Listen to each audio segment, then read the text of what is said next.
ಹುಡುಕಾಟ ಪ್ರಾರಂಭಿಸಿದ್ದು within 2 hours ಒಳಗಡೆನೆ ಸೌಜನ್ಯ ಸಿಗ್ತಾಳೆ. ಆದ್ರೆ ಶವ ಆಗಿ ಅವಳ ಕೈಗಳನ್ನ ಅವಳದೇ ದುಪಟ್ಟ ಅಂಡ್ ID ಕಾರ್ಡ್ ಇಂದ ಮರಕ್ಕೆ ಕಟ್ಟಿರ್ತಾರೆ. And most brutal part is ಅವಳ ಯೋನಿ, ಅವಳ ಏನಿತ್ತ ಅದ್ರ ಒಳಗಡೆ 6 ಇಂಚ್ ಮಣ್ಣು ತುಂಬಿರ್ತಾರೆ. ಓ ಬಿಡಪ್ಪ, ನಮ್ ಪೊಲೀಸ್ ಅವ್ರಿಗೆ ತಮ್ಮ ಡ್ಯೂಟಿ ಮೇಲೆ ಎಷ್ಟೊಂದು ನಿಷ್ಠೆ ಇದೆ, ಒಂದೇ ದಿನದಲ್ಲಿ ಆರೋಪಿನ ಹಿಡಿದ್ಬಿಟ್ರಲ್ಲ ಅಂತ ಪೊಲೀಸ್ ಅವ್ರ ಮೇಲೆ ಫುಲ್ ಒಂಥರ ಹೊಗಳ್ತಾ ಇರ್ತಾರೆ.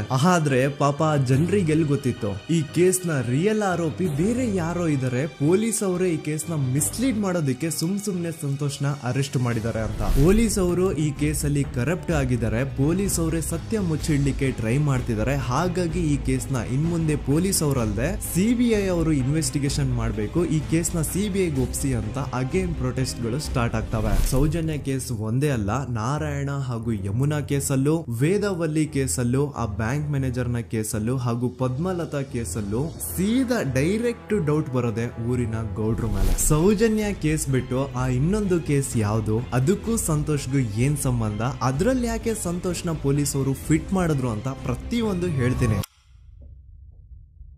ನಾನು ಈ ಚಾನೆಲ್ ನ ಸ್ಟಾರ್ಟ್ ಮಾಡಿದಾಗಿಂದ one of the most requested video ಬಂದು ಸೌಜನ್ಯ ಕೇಸ್ ಬಗ್ಗೆ. ಸರಿ, ನಮ್ ದೂತ ಸಭೆಯ ಪ್ರಜೆಗಳು ಇಷ್ಟೊಂದು ಕೇಳ್ತಿದಾರಲ್ಲ, ಈ ಒಂದು ಕೇಸ್ ಬಗ್ಗೆ ವಿಡಿಯೋ ಮಾಡುವ ಅಂತ ಸೌಜನ್ಯ ಕೇಸ್ ಬಗ್ಗೆ ನಾನು ರಿಸರ್ಚ್ ಸ್ಟಾರ್ಟ್ ಮಾಡಿದೆ. ಅಂಡ್ ಟ್ರಸ್ಟ್ ಮೀ, ಎಷ್ಟೊಂದು ಕಾಂಪ್ಲೆಕ್ಸ್ ಈ ಒಂದು ಕೇಸ್ ಇದೆ ಅಂತಂದ್ರೆ ನನ್ ತಲೆನೇ ಕೆಟ್ಬಿಡ್ತು. ಬಟ್ ಡೋಂಟ್ ವರಿ, ನಿಮ್ಗಂತೂ ಪ್ರತಿ ಒಂದನ್ನ ತುಂಬಾ ಸಿಂಪಲ್ ಆಗಿ ಅರ್ಥ ಮಾಡಿಸ್ತೀನಿ. ಅನ್ಕೊಳ್ಳಿ, ಒಂದು ಊರು, ಆ ಊರಲ್ಲಿ ಒಂದು ಗೌಡ್ರ ಕುಟುಂಬ ಇದೆ. ಅಂಡ್ ಆ ಗೌಡ್ರ ಕುಟುಂಬ ತುಂಬಾನೇ ಪವರ್ಫುಲ್, ಲೈಕ್ ನಾವು ಮೂವೀಸ್ ಅಲ್ಲಿ ನೋಡ್ತೀವಲ್ಲ ಹಂಗೆ. ಸೊ ಗೌಡ್ರು ಊರು ಬಂದು ಧರ್ಮಸ್ಥಳ ಅಂತ, ಆ ಒಂದು ಊರಲ್ಲಿ ಇವ್ರಿಗೆ ಸಖತ್ ಕಂಟ್ರೋಲ್ ಇರುತ್ತೆ. ಈವನ್ ಅದೇ ಒಂದು ರೀಜನ್ ಅಲ್ಲಿ ಇರುವಂತಹ ಒಂದು ತುಂಬಾನೇ ಪಾಪ್ಯುಲರ್ ದೇವಸ್ಥಾನನು ಸಹ ಇವರೇ ಕಂಟ್ರೋಲ್ ಮಾಡ್ತಿರ್ತಾರೆ. ಆ ಒಂದು ದೇವಸ್ಥಾನ ಇಂದ ಈ ಗೌಡ್ರ ಕುಟುಂಬಕ್ಕೆ ಎಷ್ಟೊಂದು ದುಡ್ಡು ಬರ್ತಾ ಇರುತ್ತೆ ಅಂತಂದ್ರೆ, ಅದೇ ದುಡ್ಡಲ್ಲಿ ಇವರು ಬೇಜನ್ ಪ್ರೈವೇಟ್ ಪ್ರೈಮರಿ ಅಂಡ್ ಹೈಸ್ಕೂಲ್ಸ್ ನ ಸ್ಥಾಪನೆ ಮಾಡಿರ್ತಾರೆ, ಬೇಜನ್ ಪ್ರೈವೇಟ್ ಮೆಡಿಕಲ್ ಕಾಲೇಜಸ್ ಇರ್ತವೆ, ಅಂಡ್ ಬೇಜನ್ ಪ್ರೈವೇಟ್ ದೊಡ್ಡ ಹಾಸ್ಪಿಟಲ್ಸ್ ಇರ್ತವೆ. ಒಟ್ಟಲ್ಲಿ ಹೇಳ್ಬೇಕು ಅಂತಂದ್ರೆ ದುಡ್ಡಿನ ಸುರಿಮಳೆ ಇವ್ರಿಗೆ. ನೋಡಿ, ನಮ್ಮ ಭಾರತ ದೇಶದಲ್ಲಿ ಒಂದು ಕಾನೂನು ಇದೆ,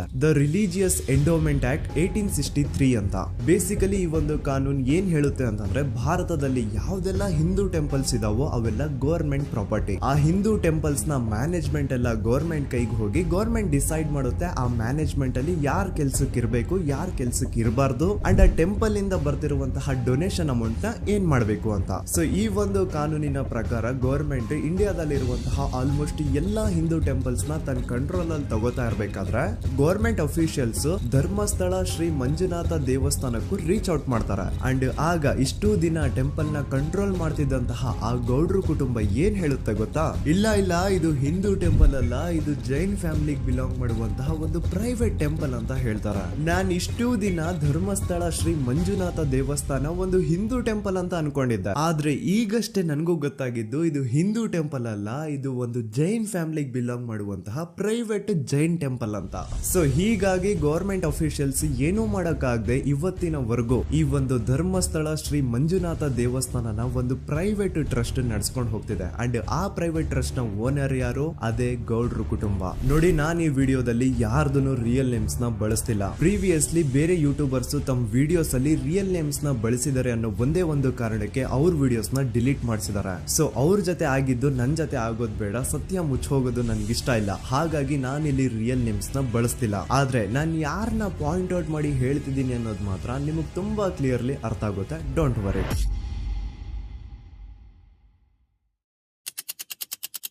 ದಿನಾಂಕ 9/10/2012. A very normal day for everyone except Soujanya. Dharmasthala ಹತ್ರ ಇರುವಂತಹ ಪಂಗಳ್ ಅನ್ನೋ ಒಂದು ಸಣ್ಣ ಹಳ್ಳಿಗೆ ಬಿಲಾಂಗ್ ಮಾಡುವಂತಹ ಸೌಜನ್ಯ ತುಂಬಾನೇ ಒಳ್ಳೆ ಹುಡುಗಿ. SDM ಕಾಲೇಜ್ ಆಫ್ ಉಜ್ರಿಯಲ್ಲಿ 2nd PUC ಓದ್ತಿದ್ದಂತಹ ಇವಳು ತುಂಬಾನೇ ಬ್ರೈಟ್ ಸ್ಟೂಡೆಂಟ್ ಕೂಡ. ಸೊ ಒಂದು ದಿನ ಅಂದ್ರೆ 9 ಅಕ್ಟೋಬರ್ 2012 ಬೆಳಿಗ್ಗೆ 7:30-8 ಗಂಟೆ ಹಾಗೆ ಆಸ್ ಯೂಶುವಲ್ ತನ್ನ ಕಾಲೇಜ್ ಹೋಗೋದಕ್ಕೆ ರೆಡಿ ಆಗ್ತಿರ್ತಾಳೆ. ಅವತ್ತು ಮಂಗಳವಾರದ ದಿನ ಅಂಡ್ ಅವತ್ತು ಲೋಕಲ್ ಫೆಸ್ಟಿವಲ್ ಬೇರೆ ಇರುತ್ತೆ, ಹೊಸ ಅಕ್ಕಿ ಅಂತ. ಈ ಒಂದು ಲೋಕಲ್ ಫೆಸ್ಟಿವಲ್ ದಿನ ಮನೆ ಒಳಗಡೆ ಏನೇ ಅಡುಗೆ ಮಾಡಿದ್ರು ಹೊಸ ಅಕ್ಕಿನೇ ಬಳಸಬೇಕು. ಸೊ ಹೊಸ ಅಕ್ಕಿ ತಂದು ಬ್ರೇಕ್ಫಾಸ್ಟ್ ನ ರೆಡಿ ಮಾಡೋಷ್ಟ್ರಲ್ಲಿ ಸೌಜನ್ಯ ಅವ್ರ ತಾಯಿ ತುಂಬಾ ಲೇಟ್ ಮಾಡ್ತಾರೆ. ಸೊ ಕಾಲೇಜ್ಗೆ ಲೇಟ್ ಆಗ್ತಿದೆ ಅಂತ ಈ ಸೌಜನ್ಯ ಟಿಫಿನ್ ಸಹ ಮಾಡದೆ ಹಾಗೆ ಹೋಗ್ತಾಳೆ. ಅವಳ ತಲೆಯಲ್ಲಿ ಏನಿತ್ತು ಅಂತಂದ್ರೆ, ಹೆಂಗೋ ಇವತ್ತು ಲೋಕಲ್ ಫೆಸ್ಟಿವಲ್ ಬೇರೆ ಇದೆ, ಹಾಗಾಗಿ ಮೇ ಬಿ ಕಾಲೇಜು ಬೇಗ ಬಿಡ್ಬೋದು, ಸೊ ಮಧ್ಯಾಹ್ನ ಡೈರೆಕ್ಟ್ ಮನೆಗೆ ಬಂದು ಊಟ ಬಿಡುವ ಅಂತ ಅವಳು ಅನ್ಕೊಂಡಿರ್ತಾಳೆ. ಆದ್ರೆ ಕಾಲೇಜ್ ಹೋಗಾದ್ಮೇಲೆ ಗೊತ್ತಾಗುತ್ತೆ ಅವತ್ತು ಅವಳಿಗೆ ಸ್ಪೆಷಲ್ ಕ್ಲಾಸಸ್ ಬೇರೆ ಇದೆ ಅಂತ.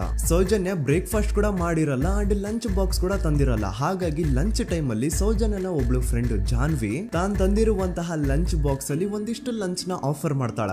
ಆದ್ರೆ ಸೌಜನ್ಯ ಪರವಾಗಿಲ್ಲ ನೀನ್ ತಿನ್ನು, ನಾನ್ ಮನೆಗೆ ಹೋಗ್ಬಿಟ್ಟು ಊಟ ಮಾಡ್ಕೊಂತೀನಿ ಅಂತ ಹೇಳ್ತಾಳ. ಸುಮಾರು ಮಧ್ಯಾಹ್ನದ 3:45ಕ್ಕೆ ಕಾಲೇಜ್ ಬಿಡುತ್ತೆ. ಸೌಜನ್ಯ ಕಾಲೇಜ್ ಇಂದ ಬಸ್ ಅಲ್ಲಿ ಬಂದು ನೇತ್ರಾವತಿ ಬಸ್ ಸ್ಟಾಪ್ ಹತ್ರ ಇಳ್ಕೋತಾಳ. ಅವಳ ಜೊತೆ ಅವಳ ಕ್ಲಾಸ್ ಮೇಟ್ಸ್ ಅಂಡ್ ಫ್ರೆಂಡ್ಸ್ ಎಲ್ಲ ಇರ್ತಾರೆ. ಸೊ ಅವ್ರಿಗೆಲ್ಲ ಬಾಯ್ ಹೇಳ್ಬಿಟ್ಟು ಸೌಜನ್ಯ ತನ್ನ ಮನೆ ಕಡೆಗೆ ಹೊರಡ್ತಾಳ. ನೇತ್ರಾವತಿ ಬಸ್ ಸ್ಟಾಪ್ ಇಂದ ಸೌಜನ್ಯ ಮನೆಗೆ 20 ಮಿನಿಟ್ಸ್ ನ ವಾಕ್ ಇರುತ್ತೆ. ಮ್ಯಾಕ್ಸ್ ಟು ಮ್ಯಾಕ್ಸ್ 30 ಮಿನಿಟ್ ಹಿಡಿಬಹುದು. ಸೊ ಸೌಜನ್ಯ ನಡ್ಕೊಂಡು ಮನೆ ಕಡೆಗೆ ಹೋಗ್ತಾ ಇರ್ತಾಳೆ. ಒಂದ್ ಸ್ವಲ್ಪ ದೂರದಲ್ಲಿ ಪ್ರಕೃತಿ ಹಾಸ್ಪಿಟಲ್ ಅಂತ ಒಂದಿರುತ್ತೆ. ಅಲ್ಲಿನ ಸೆಕ್ಯೂರಿಟಿ ಗಾರ್ಡ್ ಸೌಜನ್ಯ ನಡ್ಕೊಂಡು ಹೋಗ್ತಾ ಇರೋದನ್ನ ನೋಡ್ತಾನೆ ಕೂಡ. ನಂತರ ಸೌಜನ್ಯ ಒಂದು 10 ನಿಮಿಷ ಹಂಗೆ ಮುಂದೆ ನಡ್ಕೊಂಡು ಹೋಗಾದ್ಮೇಲೆ ಸೌಜನ್ಯಗೆ ತನ್ನ ಮಾವ ಸಿಗ್ತಾರ. ಅವರು ಸೌಜನ್ಯನ ನೋಡಿ ಮಾತಾಡಿಸ್ತಾರೆ. ಯಾಕಮ್ಮ ಕಾಲೇಜಿಂದ ಇಷ್ಟು ಲೇಟ್ ಬರ್ತಿದ್ಯಾ ಅಂತ ಕೇಳ್ತಾರೆ. ಆಗ ಸೌಜನ್ಯ ಇಲ್ಲ ಮಾವ, ಕಾಲೇಜಲ್ಲಿ ಸ್ಪೆಷಲ್ ಕ್ಲಾಸ್ ಇತ್ತು ಹಾಗಾಗಿ ಲೇಟ್ ಆಗ್ಬಿಡ್ತು ಅಂತ ಹೇಳಿ ಒಂದೆರಡು ಮಾತಾಡಿಸಿ ನಂತರ ತನ್ನ ಮನೆ ಕಡೆ ತಾನು ಹೊರಡ್ತಾಳ. ಈಗ ಆ ಒಂದು ಪಾಯಿಂಟ್ ಇಂದ ಸೌಜನ್ಯಗೆ ತನ್ನ ಮನೆ ಹೋಗ್ಲಿಕ್ಕೆ 10 ನಿಮಿಷ ಬೇಕು. ಮ್ಯಾಕ್ಸ್ ಟು ಮ್ಯಾಕ್ಸ್ 20 ಮಿನಿಟ್ ಅನ್ಕೊಳ್ಳಿ. 3:45ಕ್ಕೆ ಕಾಲೇಜ್ ಬಿಟ್ರೆ ಅರೌಂಡ್ 4:30ಗೆ ಮನೇಲಿ ಇರ್ಬೇಕಾಗಿದ್ದು ಹುಡುಗಿ 6:30-7 ಗಂಟೆ ಆಗಿದ್ರು ಮನೆಗೆ ಸೇರಿರಲ್ಲ. ಸೊ ಮನೇಲಿ ಸೌಜನ್ಯ ಅವ್ರ ತಾಯಿಗೆ ಟೆನ್ಷನ್ ಸ್ಟಾರ್ಟ್ ಆಗುತ್ತೆ. ಏನಪ್ಪ ಈ ಹುಡುಗಿ ಎಷ್ಟೊತ್ತಾದ್ರೂ ಇನ್ನು ಮನೆಗ್ ಬಂದಿಲ್ವಲ್ಲ ಅಂತ. ಸೊ ಅವ್ರೇನ್ ಮಾಡ್ತಾರೆ, ಸೌಜನ್ಯ ಅವ್ರ ತಂದೆ ಕಾಲ್ ಮಾಡ್ಬಿಟ್ಟು ಹಿಂಗೆ 3:30-4 ಗಂಟೆಗೆ ಕಾಲೇಜಿಂದ ಮನೆಗ್ ಬರ್ತಿದ್ದಿದ್ ನಮ್ ಹುಡುಗಿ ಇವತ್ತು 7 ಗಂಟೆ ಆದ್ರೂ ಇನ್ನು ಮನೆಗ್ ಬಂದಿಲ್ಲ, ನೀವು ಸ್ವಲ್ಪ ಬೇಗ ಮನೆಗ್ ಬಂದು ವಿಚಾರಿಸಿ ಅಂತ ಗಾಬ್ರಿಲಿ ಹೇಳ್ತಾರೆ. ಸರಿ ಅಂತ ಸೌಜನ್ಯ ಅವ್ರ ತಂದೆ ಮನೆಗ್ ಬಂದ್ಬಿಟ್ಟು ಸೌಜನ್ಯನ ಫ್ರೆಂಡ್ಸ್ ಕ್ಲಾಸ್ ಮೇಟ್ಸ್ ಯಾರ್ದೆಲ್ಲ ಅವ್ರ ಹತ್ರ ನಂಬರ್ ಇರುತ್ತೋ ಅವ್ರಿಗೆಲ್ಲ ಕಾಲ್ ಮಾಡ್ಬಿಟ್ಟು ಸೌಜನ್ಯ ಬಗ್ಗೆ ಕೇಳ್ತಾರ. ನಮ್ ಹುಡುಗಿ ಏನಾದ್ರೂ ನಿಮ್ ಮನೆಗ್ ಬಂದಿದ್ದಾಳ ಅಮ್ಮ ಅಂತ. ಆದ್ರೆ ಸೌಜನ್ಯನ ಫ್ರೆಂಡ್ಸ್ ಅಂಡ್ ಕ್ಲಾಸ್ ಮೇಟ್ಸ್ ಎಲ್ಲ ಇಲ್ಲ ಅಂಕಲ್ ನಮ್ಮ ಮನೆಗಂತೂ ಸೌಜನ್ಯ ಏನು ಬಂದಿಲ್ಲ, ಅವಳು ಬಸ್ ಸ್ಟಾಪ್ ಇಂದ ಸೀದಾ ನಿಮ್ ಮನೆ ಕಡೆಗೇನೆ ಹೊರಟ್ಲಲ್ವಾ, ಯಾಕೆ ಇನ್ನೂ ಬಂದಿಲ್ವಾ ಅಂತ ಕೇಳ್ತಾರ. ಆಗ ಸೌಜನ್ಯ ಅವ್ರ ತಂದೆ ಇಲ್ಲಮ್ಮ ಬಂದಿಲ್ಲ ಹಾಗಾಗಿನೇ ಕಾಲ್ ಮಾಡಿರೋದು ಅಂತ ಹೇಳಿ ಕಾಲ್ ಕಟ್ ಮಾಡ್ತಾರ. ದೆನ್ ಸೌಜನ್ಯ ಅವ್ರ ತಂದೆ ಸೌಜನ್ಯ ಅವ್ರ ಮಾವ ಕಾಲ್ ಮಾಡ್ತಾರ. ಅಳಿಯ ಎಲ್ಲಿದ್ಯಾ, ನನ್ ಮಗಳು ಇನ್ನು ಮನೆಗ್ ಬಂದಿಲ್ಲ, ನೀನೇನಾದ್ರೂ ಅವಳನ್ನ ನೋಡ್ದ ಅಂತ ಕೇಳ್ತಾರ. ಆ ಕಡೆಯಿಂದ ಅವರು ಸೌಜನ್ಯನ ಮಾವ ಹೇಳ್ತಾರೆ, ನಾನ್ ನೋಡ್ದೆ 4:15 ಹಾಗೆ ಆ ಹುಡುಗಿ ಕಾಲೇಜಿಂದ ಬರ್ಬೇಕಾದ್ರೆ ನನಗ್ ಕಾಣಿಸಿದ್ಲು, ನಾನ್ ಸ್ವಲ್ಪ ಮಾತಾಡ್ದೆ ಅವಳ ಹತ್ರ, ಅದಾದ್ಮೇಲೆ ಅವಳು ಮನೆ ಕಡೆ ಹೋದ್ಲಲ್ಲ, ಯಾಕೆ ಇನ್ನೂ ಬಂದಿಲ್ವಾ ಅಂತ ಅವರೇ ಉಲ್ಟಾ ಕ್ವಶನ್ ಕೇಳ್ತಾರ. ಈ ಕಡೆ ಸೌಜನ್ಯ ಅವ್ರ ತಂದೆ ಇಲ್ಲ 7 ಗಂಟೆ ಆದ್ರೂ ಮಗು ಇನ್ನು ಮನೆಗ್ ಬಂದಿಲ್ಲ, ನಮ್ಗೆ ಯಾಕೋ ತುಂಬಾ ಗಾಬರಿ ಆಗ್ತಿದೆ, ನೀನೊಂದ್ ಕೆಲ್ಸ ಮಾಡು ನಮ್ಮವ್ರನ್ನೆಲ್ಲ ಸೇರ್ಸು ಎಲ್ರೂ ಸೇರಿ ಹುಡುಕುವ ಅವಳನ್ನ ಅಂತ ಸುಮಾರು ರಾತ್ರಿ 7 ಗಂಟೆಯಿಂದ ಹಿಡಿದು 11 ಗಂಟೆವರೆಗೂ ಸೌಜನ್ಯನ ಮನೆಯವರು ಅಂಡ್ ಊರಿನ ಜನ 200-300 ಜನ ಸೇರ್ಕೊಂಡು ಸೌಜನ್ಯನ ಹುಡುಕ್ತಾರೆ. ಆದ್ರೆ ಸೌಜನ್ಯನ ಒಂದು ಸುಳಿವು ಸಿಗಲ್ಲ. ಸೊ ಕೊನೆಗೆ ಸಹಾಯ ಕೇಳ್ತಾ ರಾತ್ರಿ 11 ಗಂಟೆ ಹಾಗೆ ಸೌಜನ್ಯನ ತಂದೆ ತಾಯಿ ಅಂಡ್ ಊರಿನ ಜನ ಎಲ್ಲ ಬೆಳ್ತಂಗಡಿ ಪೊಲೀಸ್ ಸ್ಟೇಷನ್ ಹತ್ರ ಹೋಗ್ತಾರ. ಅಲ್ಲಿ ಪೊಲೀಸ್ ಅವ್ರ ಹತ್ರ ಕಾಲೇಜ್ ಹೋಗಿದ್ ನಮ್ ಹುಡುಗಿ ಇಷ್ಟೊತ್ತಾದ್ರೂ ಇನ್ನು ಮನೆಗ್ ಬಂದಿಲ್ಲ, ಎಷ್ಟು ಹುಡುಕಿದ್ರು ಸಿಗ್ತಾ ಇಲ್ಲ, ಸೊ ಪ್ಲೀಸ್ ಒಂದು ಮಿಸ್ಸಿಂಗ್ ರಿಪೋರ್ಟ್ ನ ಫೈಲ್ ಮಾಡಿ ನಮ್ ಹುಡುಗಿನ ಹುಡುಕೊಡಿ ಅಂತ ಕೇಳ್ಕೊತಾರ. ಆದ್ರೆ ಪೊಲೀಸ್ ಅವರು ಒಪ್ಪಲ್ಲ. ಇಲ್ಲ ಯಾವುದೇ ಪರ್ಸನ್ ಮಿಸ್ಸಿಂಗ್ ಆದ್ರೆ ಆಫ್ಟರ್ 24 ಅವರ್ಸ್ ಆದ್ಮೇಲೆನೆ ರಿಪೋರ್ಟ್ ಫೈಲ್ ಮಾಡಕ್ಕಾಗೋದು. ಸೊ ನೀವ್ ಒಂದ್ ಕೆಲ್ಸ ಮಾಡಿ, ಈಗ ಮನೆಗ್ ಹೋಗಿ ನಾಳೆ ಬೆಳಿಗ್ಗೆವರೆಗೂ ನೋಡಿ, ನಾಳೆ ಬೆಳಿಗ್ಗೆವರೆಗೂ ನಿಮ್ ಮಗಳು ನಿಮ್ ಮನೆಗ್ ಬಂದಿಲ್ಲ ಅಂತಂದ್ರೆ ಆಗ ಬಂದ್ಬಿಟ್ಟು ಮಿಸ್ಸಿಂಗ್ ರಿಪೋರ್ಟ್ ನ ಫೈಲ್ ಮಾಡಿಸಿ ಅಂತ ಹೇಳಿ ಕಳಿಸ್ತಾರ. ಆಗ ಆಲ್ಮೋಸ್ಟ್ ಮಿಡ್ ನೈಟ್ ಆಗಿರೋದ್ರಿಂದ ಅಂಡ್ ಮಳೆ ಬೇರೆ ತುಂಬಾ ಜೋರಾಗಿ ಬರ್ತಾ ಇರುತ್ತೆ. ಸೊ ಈ ಸಿಚುವೇಶನ್ ಅಲ್ಲಿ ಸೌಜನ್ಯನ ಹುಡುಕ್ಲಿಕ್ಕೆ ಆಗಲ್ಲ. ನಾಳೆ ಬೆಳಿಗ್ಗೆ ಸೇರ್ಕೊಂಡು ಅಗೇನ್ ಎಲ್ರು ಸೌಜನ್ಯನ ಹುಡುಕುವ ಅಂತ ಸೌಜನ್ಯನ ಮನೆಯವರು ಅಂಡ್ ಊರಿನ ಜನ ಎಲ್ರು ತಮ್ಮ ಮನೆಗೆ ಹೋಗ್ಬಿಡ್ತಾರ.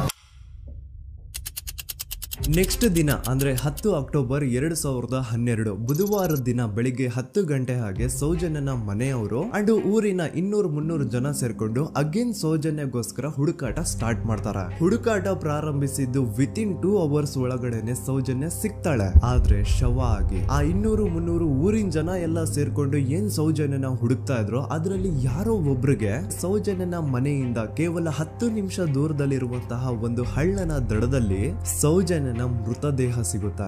ಈಗ ಸತ್ತಿರುವಂತಹ ಸೌಜನ್ಯನ ಡೆಡ್ ಬಾಡಿ ಯಾವ ಒಂದು ಕಂಡೀಷನ್ ಅಲ್ಲಿ ಇತ್ತು ಅಂತ ಹೇಳ್ತೀನಿ, ಸ್ವಲ್ಪ ಗಮನ ಇಟ್ಟು ಕೇಳಿಸ್ಕೊಳ್ಳಿ. ಅವಳ ಕೈಗಳನ್ನ ಅವಳದೇ ದುಪಟ್ಟ ಅಂಡ್ ID ಕಾರ್ಡ್ ಇಂದ ಮರಕ್ಕೆ ಕಟ್ಟಿರ್ತಾರ.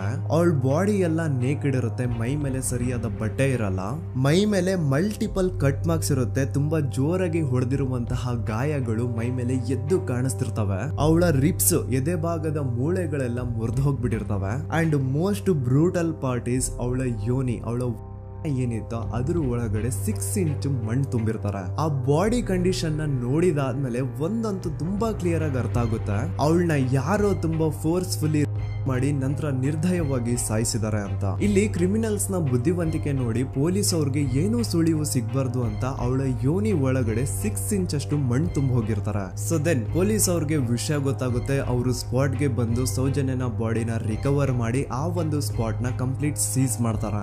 ಒಬ್ಳು ಸಾಮಾನ್ಯ ಮಿಡಲ್ ಕ್ಲಾಸ್ ಹುಡುಗಿ, ಒಬ್ಳು ವೆರಿ ಬ್ರೈಟ್ ಸ್ಟೂಡೆಂಟ್ ನ ಈ ಮಟ್ಟಿಗೆ ಇಷ್ಟು ನಿರ್ದಯವಾಗಿ ಸಾಯಿಸಿರೋದು ಯಾರು? ಇನ್ ಕೇಸ್ ಏನಾದ್ರೂ ಈ ಕ್ರೈಮ್ ಮಾಡಿದವನು ಸಿಕ್ಕಿ ಬಿದ್ರೆ ಅವನ್ನ ಸುಮ್ನೆ ಬಿಡಬಾರ್ದು ಅಂತ ಜನ ಆಕ್ರೋಶ ವ್ಯಕ್ತಪಡಿಸ್ತಾರೆ. ಅಂಡ್ ಗೆಸ್ ವಾಟ್, ನಮ್ ಪೊಲೀಸ್ ಅವರು ಇಷ್ಟೊಂದು ಫಾಸ್ಟ್ ಆಗಿ ಇನ್ವೆಸ್ಟಿಗೇಷನ್ ಕಂಪ್ಲೀಟ್ ಮಾಡ್ತಾರೆ ಅಂತ ನಾನಂತೂ ಎಕ್ಸ್ಪೆಕ್ಟ್ ಮಾಡಿರ್ಲಿಲ್ಲ. ಅಂಡ್ ಈವನ್ ಈ ಒಂದು ವಿಷಯದಿಂದ ಊರಿನ ಜನನು ಶಾಕ್ ಆಗ್ತಾರೆ. ಸೌಜನ್ಯ ಬಾಡಿ ಸಿಕ್ಕಿದ್ದ ನೆಕ್ಸ್ಟ್ ದಿನ ಅಂದ್ರೆ 11 ಅಕ್ಟೋಬರ್ 2012 ಸಂಜೆ 5 ಗಂಟೆ ಹಾಗೆ ಯಾರು ಸೌಜನ್ಯನ ಪಂಡು ಮರ್ಡರ್ ಮಾಡಿದ್ನೋ ಆ ಕ್ರಿಮಿನಲ್ ಕೂಡ ಸಿಕ್ಕಿ ಬೀಳ್ತಾನೆ. ಈಗ ನೀವು ಥಿಂಕ್ ಮಾಡ್ಬೋದು, ಸೌಜನ್ಯನ ಯಾರು ಮರ್ಡರ್ ಮಾಡಿದ್ರು ಅಂಡ್ ಯಾರ ಕ್ರೈಮ್ ನ ಮಾಡಿದ್ರು ಅವನು ನೆಕ್ಸ್ಟ್ ದಿನಾನೇ ಸಿಕ್ಕಿ ಬಿದ್ದ. ಹಾಗಿದ್ರೆ ಈ ಕೇಸ್ ಯಾವಾಗ್ಲೂ ಕ್ಲೋಸ್ ಆಗ್ಬಿಡ್ಬೇಕಿತ್ತು. ಆದ್ರೂ ಸ್ಟಿಲ್ ಇವತ್ತಿನ ದಿನವರೆಗೂ ಯಾಕೆ ಈ ಕೇಸ್ ಪದೇ ಪದೇ ನ್ಯೂಸ್ ಅಲ್ಲಿ ಬರುತ್ತೆ ಅಂದ್ರೆ, ನಮ್ ದೂತ ಸಭೆಯ ಪ್ರಜೆಗಳೇ ರೆಡಿ ಆಗಿ, ಆರೋಪಿ ಸಿಕ್ಕಾದ್ಮೇಲೆ ಈ ಕೇಸು ಕ್ಲೋಸ್ ಆಗಿಲ್ಲ. ಆಕ್ಚುಲಿ ಈ ಕೇಸು ಓಪನ್ ಆಗಿದ್ದೆ ಈಗ.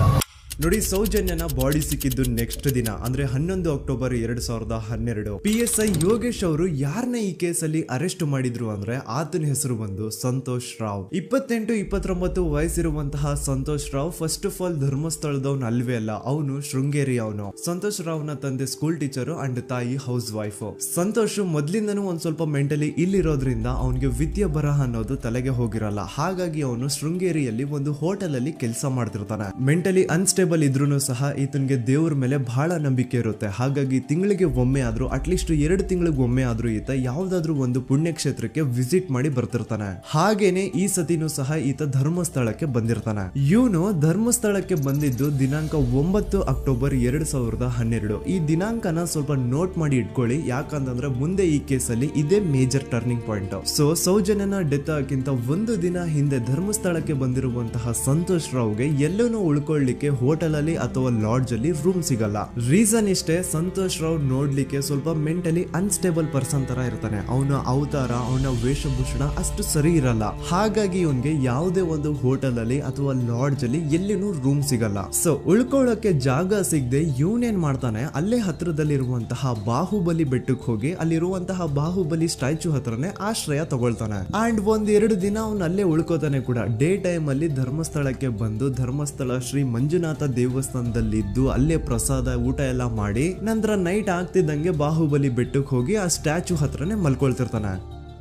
ಸೊ ಒಂದು ದಿನ ಅಂದ್ರೆ 11 ಅಕ್ಟೋಬರ್ 2012 ಸಂಜೆ 5 ಗಂಟೆ ಹಾಗೆ ಈ ಸಂತೋಷ್ ರಾವ್ ತನ್ನ ಪಾಡಿಗೆ ತಾನು ಆ ಬೆಟ್ಟದ ಮೇಲೆ ಕೂತ್ಕೊಂಡು ಸೀನರೀಸ್ ನ ಎಂಜಾಯ್ ಮಾಡ್ತಾ ಇರಬೇಕಾದ್ರೆ ಯಾರೋ ಅದೇ ಊರಿನ 5 ಜನ ಕಿಡಿಗೇಡಿಗಳು ಬಂದು ಇವನ್ ಹತ್ರ ಜಗಳ ತೆಗಿತಾರ. ಈ 5 ಜನ ಯಾರು ಅಂತ ನಂತರ ಹೇಳ್ತೇನೆ. ಸೊ ಈ 5 ಜನ ಕಿಡಿಗೇಡಿಗಳು ಸಂತೋಷ್ ರಾವ್ ಹತ್ರ ಜಗಳ ತೆಗೆದು ಅವನ್ನ ಅವಾಚ್ಯ ಶಬ್ದಗಳಿಂದ ಬೈದು ಅವನ್ನ ಹೊಡೆದು, ಅಷ್ಟೇ ಸಾಲದೆ ಆ 5 ಜನ ಸಂತೋಷ್ ರಾವ್ನ ಪೊಲೀಸ್ ಸ್ಟೇಷನ್ಗೆ ಎಳ್ಕೊಂಡ್ ಬಂದು ಇವನು ನಾವು ಬಾಹುಬಲಿ ಬೆಟ್ಟಕ್ಕೆ ಅಂತ ಹೋಗಿದ್ರೆ ಅಲ್ಲಿ ನಮ್ಮ ಮೇಲೆ ಅಟ್ಯಾಕ್ ಮಾಡ್ದ, ಇವ್ನು ನೋಡ್ಲಿಕ್ಕೂ ಸಹ ಒಳ್ಳೆ ಸೈಕೋ ಕಿಲ್ಲರ್ ಇದ್ದಂಗಿದಾನೆ, ನಮ್ಗೆ ಯಾಕೋ ನಿನ್ನೆ ನಮ್ಮ ಊರಲ್ಲಿ ನಡೆದಿರುವಂತಹ ಘಟನೆ ಆ ಸೌಜನ್ಯನ ಮರ್ಡರ್ ಇವನೇ ಮಾಡಿದಾನೆ ಅಂತ ಡೌಟ್ ಬರ್ತಿದೆ ಅಂತ ಆ 5 ಜನ ಕಿಡಿಗೇಡಿಗಳು ಸಂತೋಷ್ ರಾವ್ನ ಪೊಲೀಸ್ ಅವ್ರ ಹತ್ರ ಹಾಕೊಡ್ತಾರ. ಅಂಡ್ ಪೊಲೀಸ್ ಅವ್ರು ಕೂಡ ಎಂತವ್ರು ನೋಡಿ, ಯಾರೋ 5 ಜನ ಕಿಡಿಗೇಡಿಗಳು ಬಂದು ಇವನೇ ಕೊಲೆ ಮಾಡಿದಾನೆ ಅಂತ ಹೇಳಿದ ತಕ್ಷಣ ಹಿಂದೆ ಮುಂದೆ ಕ್ರಾಸ್ ಚೆಕ್ ಮಾಡದೆ ಸಂತೋಷ್ ರಾವ್ನ ಅರೆಸ್ಟ್ ಮಾಡಿ ಸೌಜನ್ಯ ಕೇಸ್ ನ ಆರೋಪಿ ಸಿಕ್ಕಿದಾನೆ ಅಂತ ಎಲ್ಲಾ ಕಡೆ ಘೋಷಣೆ ಮಾಡ್ಬಿಡ್ತಾರ. ಜನರಿಗೆ ಈ ಕಡೆ ಒಂಥರ ನೆಮ್ಮದಿ, ಓ ಬಿಡಪ್ಪ ನಮ್ ಪೊಲೀಸ್ ಅವ್ರಿಗೆ ತಮ್ಮ ಡ್ಯೂಟಿ ಮೇಲೆ ಎಷ್ಟೊಂದು ನಿಷ್ಠೆ ಇದೆ, ಒಂದೇ ದಿನದಲ್ಲಿ ಆರೋಪಿನ ಹಿಡಿದ್ಬಿಟ್ರ ಅಂತ ಪೊಲೀಸ್ ಅವ್ರ ಮೇಲೆ ಫುಲ್ ಒಂಥರ ಹೊಗಳ್ತಾ ಇರ್ತಾರೆ. ಆದ್ರೆ ಪಾಪ ಜನರಿಗೆ ಎಲ್ಲಿ ಗೊತ್ತಿತ್ತು ಈ ಕೇಸ್ ನ ರಿಯಲ್ ಆರೋಪಿ ಬೇರೆ ಯಾರೋ ಇದಾರೆ, ಪೊಲೀಸ್ ಅವರೇ ಈ ಕೇಸ್ ನ ಮಿಸ್ಲೀಡ್ ಮಾಡೋದಕ್ಕೆ ಸುಮ್ನೆ ಸಂತೋಷ್ ನ ಅರೆಸ್ಟ್ ಮಾಡಿದ್ದಾರೆ ಅಂತ. ಸೊ ಸಂತೋಷ್ ರಾವ್ ಒಂದು ಹುಡುಗಿಯ ರೇಪ್ ಅಂಡ್ ಮರ್ಡರ್ ಕೇಸ್ ಅಲ್ಲಿ ಅರೆಸ್ಟ್ ಆಗಿದ್ದಾನೆ ಅನ್ನೋ ವಿಷಯ ಸಂತೋಷ್ ನ ತಾಯಿಗೆ ಗೊತ್ತಾದಾಗ ಅವ್ರ ಪಾಪ ನೋವಲ್ಲಿ ಕುರ್ಗಿ ಸಾಯ್ತಾರ. ಅಂಡ್ ಇನ್ನು ಅವ್ರ ತಂದೆ ಒಂದು ಕಡೆ ಪಾಪ ಹೆಂಡತಿನ ಕಳ್ಕೊಂಡಿರುವಂತಹ ನೋವು, ಇನ್ನೊಂದು ಕಡೆ ಮಗ ನೋಡಿದ್ರೆ ಯಾವ್ದೋ ಫಾಲ್ಸ್ ಕೇಸ್ ಅಲ್ಲಿ ಅರೆಸ್ಟ್ ಆಗಿದ್ದಾನೆ. ಈ ಕಡೆ ಕೇಸ್ ನ ಇನ್ವೆಸ್ಟಿಗೇಷನ್ ನಡೀತಾ ಇದೆ. ಅಂಡ್ ಇಲ್ಲಿ ನಾನು PSI ಯೋಗೇಶ್ ಅವ್ರ ಬಗ್ಗೆ ಅಂತೂ ಮೆನ್ಷನ್ ಮಾಡ್ಲೇಬೇಕು. ಈ ಪೊಲೀಸ್ ಆಫೀಸರು ಗೊತ್ತಿದ್ದು ಈ ತಪ್ಪನ ಮಾಡಿದ್ರು ಅಥವಾ ಗೊತ್ತಿಲ್ದೇನೆ ಈ ತಪ್ಪನ ಮಾಡಿದ್ರು ನನ್ಗಂತೂ ಗೊತ್ತಿಲ್ಲ.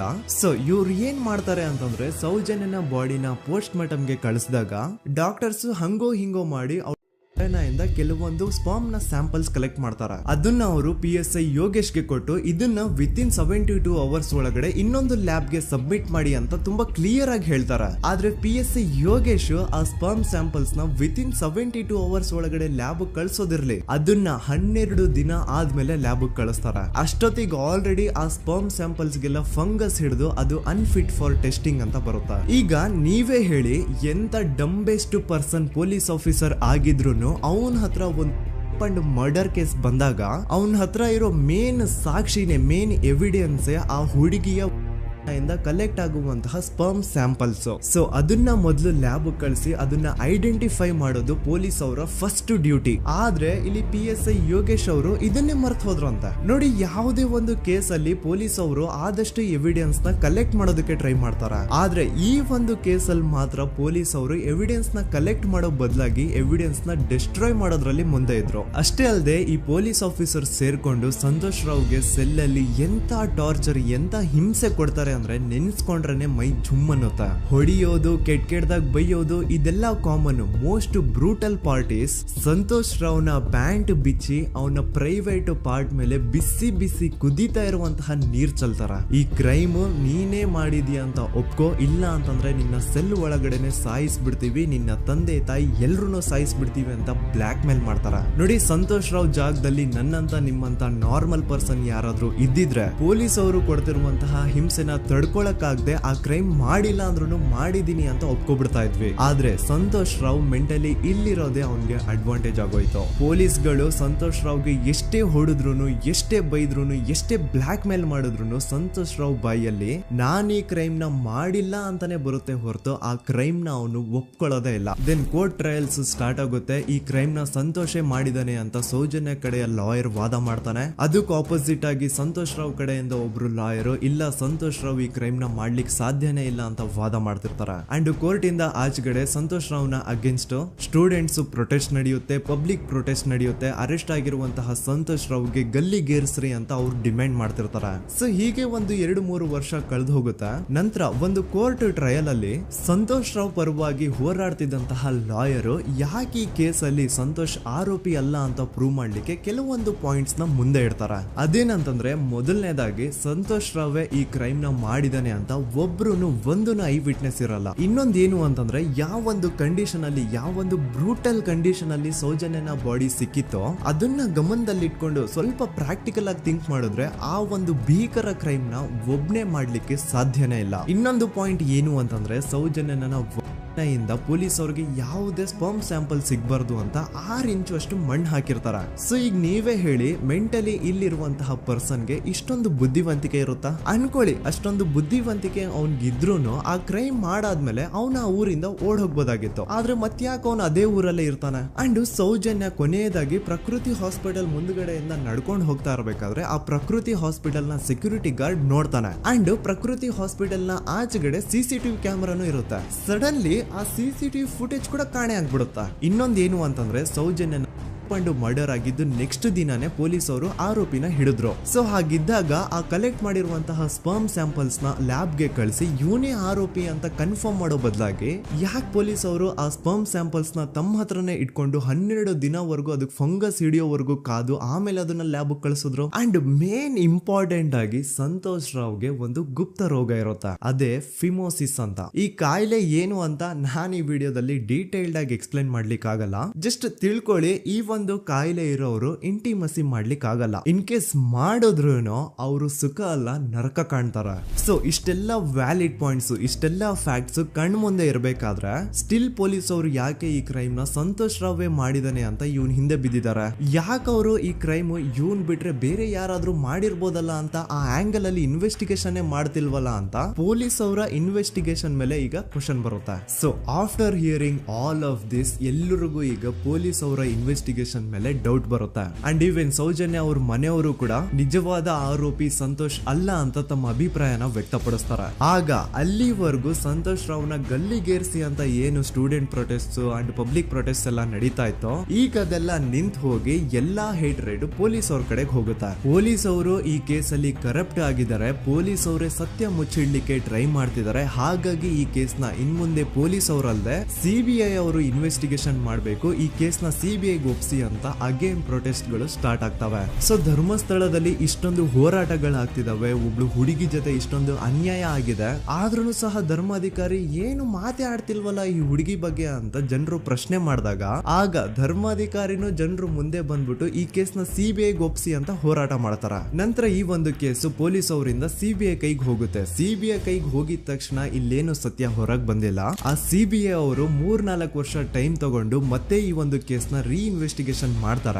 ಆದ್ರೆ ಅಲ್ಲೇನು ಇನ್ವೆಸ್ಟಿಗೇಷನ್ ಮಾಡ್ಲಿಕ್ಕೆ ಉಳ್ದೇ ಇರಲ್ಲ. ಆ ಪೊಲೀಸ್ ಅವರು ಅವ್ರ ಕೈಯಲ್ಲಿ ಈ ಕೇಸು ಇದ್ದಷ್ಟು ದಿನ ಎಷ್ಟಾಗುತ್ತೋ ಅಷ್ಟು ಎವಿಡೆನ್ಸ್ ನ ಡಿಸ್ಟ್ರಾಯ್ ಮಾಡ್ಬಿಟ್ಟಿರ್ತಾರ. ಸೊ ಹಾಗಾಗಿ ಅಲ್ಲಿ ಸಿಬಿಐ ಅವ್ರಿಗೆ ಇನ್ವೆಸ್ಟಿಗೇಷನ್ ಮಾಡ್ಲಿಕ್ಕೆ ಏನ್ ಉಳ್ದೇ ಇರಲ್ಲ. ಆದ್ರೂ ಸ್ಟಿಲ್ ಅವರು 3-4 ಇಯರ್ಸ್ ಟೈಮ್ ತಗೊಂಡು ನಂತರ ಫೈನಲಿ ಒಂದು ರಿಪೋರ್ಟ್ ನ ಕೋರ್ಟ್ ಗೆ ಸಬ್ಮಿಟ್ ಮಾಡ್ತಾರ.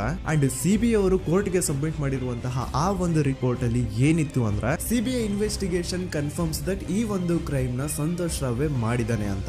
ಆದ್ರೆ ಐರಾನಿ ಈಸ್ ಇದೇ ಒಂದು ರಿಪೋರ್ಟ್ ಅಲ್ಲಿ ಇವ್ರು ಏನ್ ಹೇಳ್ತಾರೆ ಅಂದ್ರೆ ಅವ್ರಿಗೆ ಯಾವುದೇ ತರ ಎವಿಡೆನ್ಸ್ ಸಿಕ್ಕಿಲ್ಲ ಅಂತ. ಯಾಕಂದ್ರೆ ಈ ಸೌಜನ್ಯ ಕೇಸು ಪೊಲೀಸ್ ಅವ್ರ ಕೈಯಲ್ಲಿ ಇದ್ದಾಗ ಪೊಲೀಸ್ ಅವರು ತಮ್ಮ ನಿರ್ಲಕ್ಷ್ಯದಿಂದ ಎಲ್ಲಾ ಎವಿಡೆನ್ಸ್ ನ ಕಳ್ಕೊಂಡ್ಬಿಟ್ಟಿರ್ತಾರ. ಅಂತದ್ರಲ್ಲಿ ಯಾವ ಒಂದು ಆಧಾರದ ಮೇಲೆ ಇವರು ಸಂತೋಷ್ ರಾವ್ ಈ ಕ್ರೈಮ್ ನ ಮಾಡಿದ್ದಾರೆ ಅಂತ ಕ್ವಶನ್ ಮಾಡಿದಾಗ ಸಿಬಿಐ ಅವ್ರ ಕಡೆಯಿಂದ ನೋ ಆನ್ಸರ್. ನೋಡಿ, ಮೊದ್ಲು ಈ ಒಂದು ಕೇಸ್ ನ ಪೊಲೀಸ್ ಅವರು ಇನ್ವೆಸ್ಟಿಗೇಷನ್ ಮಾಡಿ ನಂತರ ಈ ಒಂದು ಕೇಸು ಸಿಬಿಐ ಅವ್ರ ಕೈಗೆ ಹೋಗಿ ಅವರು 3-4 ವರ್ಷ ಟೈಮ್ ತಗೊಂಡು ಇನ್ವೆಸ್ಟಿಗೇಷನ್ ಮಾಡಿ ದೆನ್ ಫೈನಲ್ ರಿಪೋರ್ಟ್ ನ ಕೋರ್ಟ್ ಗೆ ಸಬ್ಮಿಟ್ ಮಾಡೋಷ್ಟ್ರಲ್ಲಿ ಸುಮಾರು 5-6 ವರ್ಷ ಕಳೆದು ಹೋಗಿರುತ್ತೆ. ಅಂಡ್ ಸ್ಟಿಲ್ ಈ ಒಂದು ಕೇಸಲ್ಲಿ ಏನೂ ಕನ್ಕ್ಲೂಷನ್ ಸಿಕ್ಕಿರಲ್ಲ.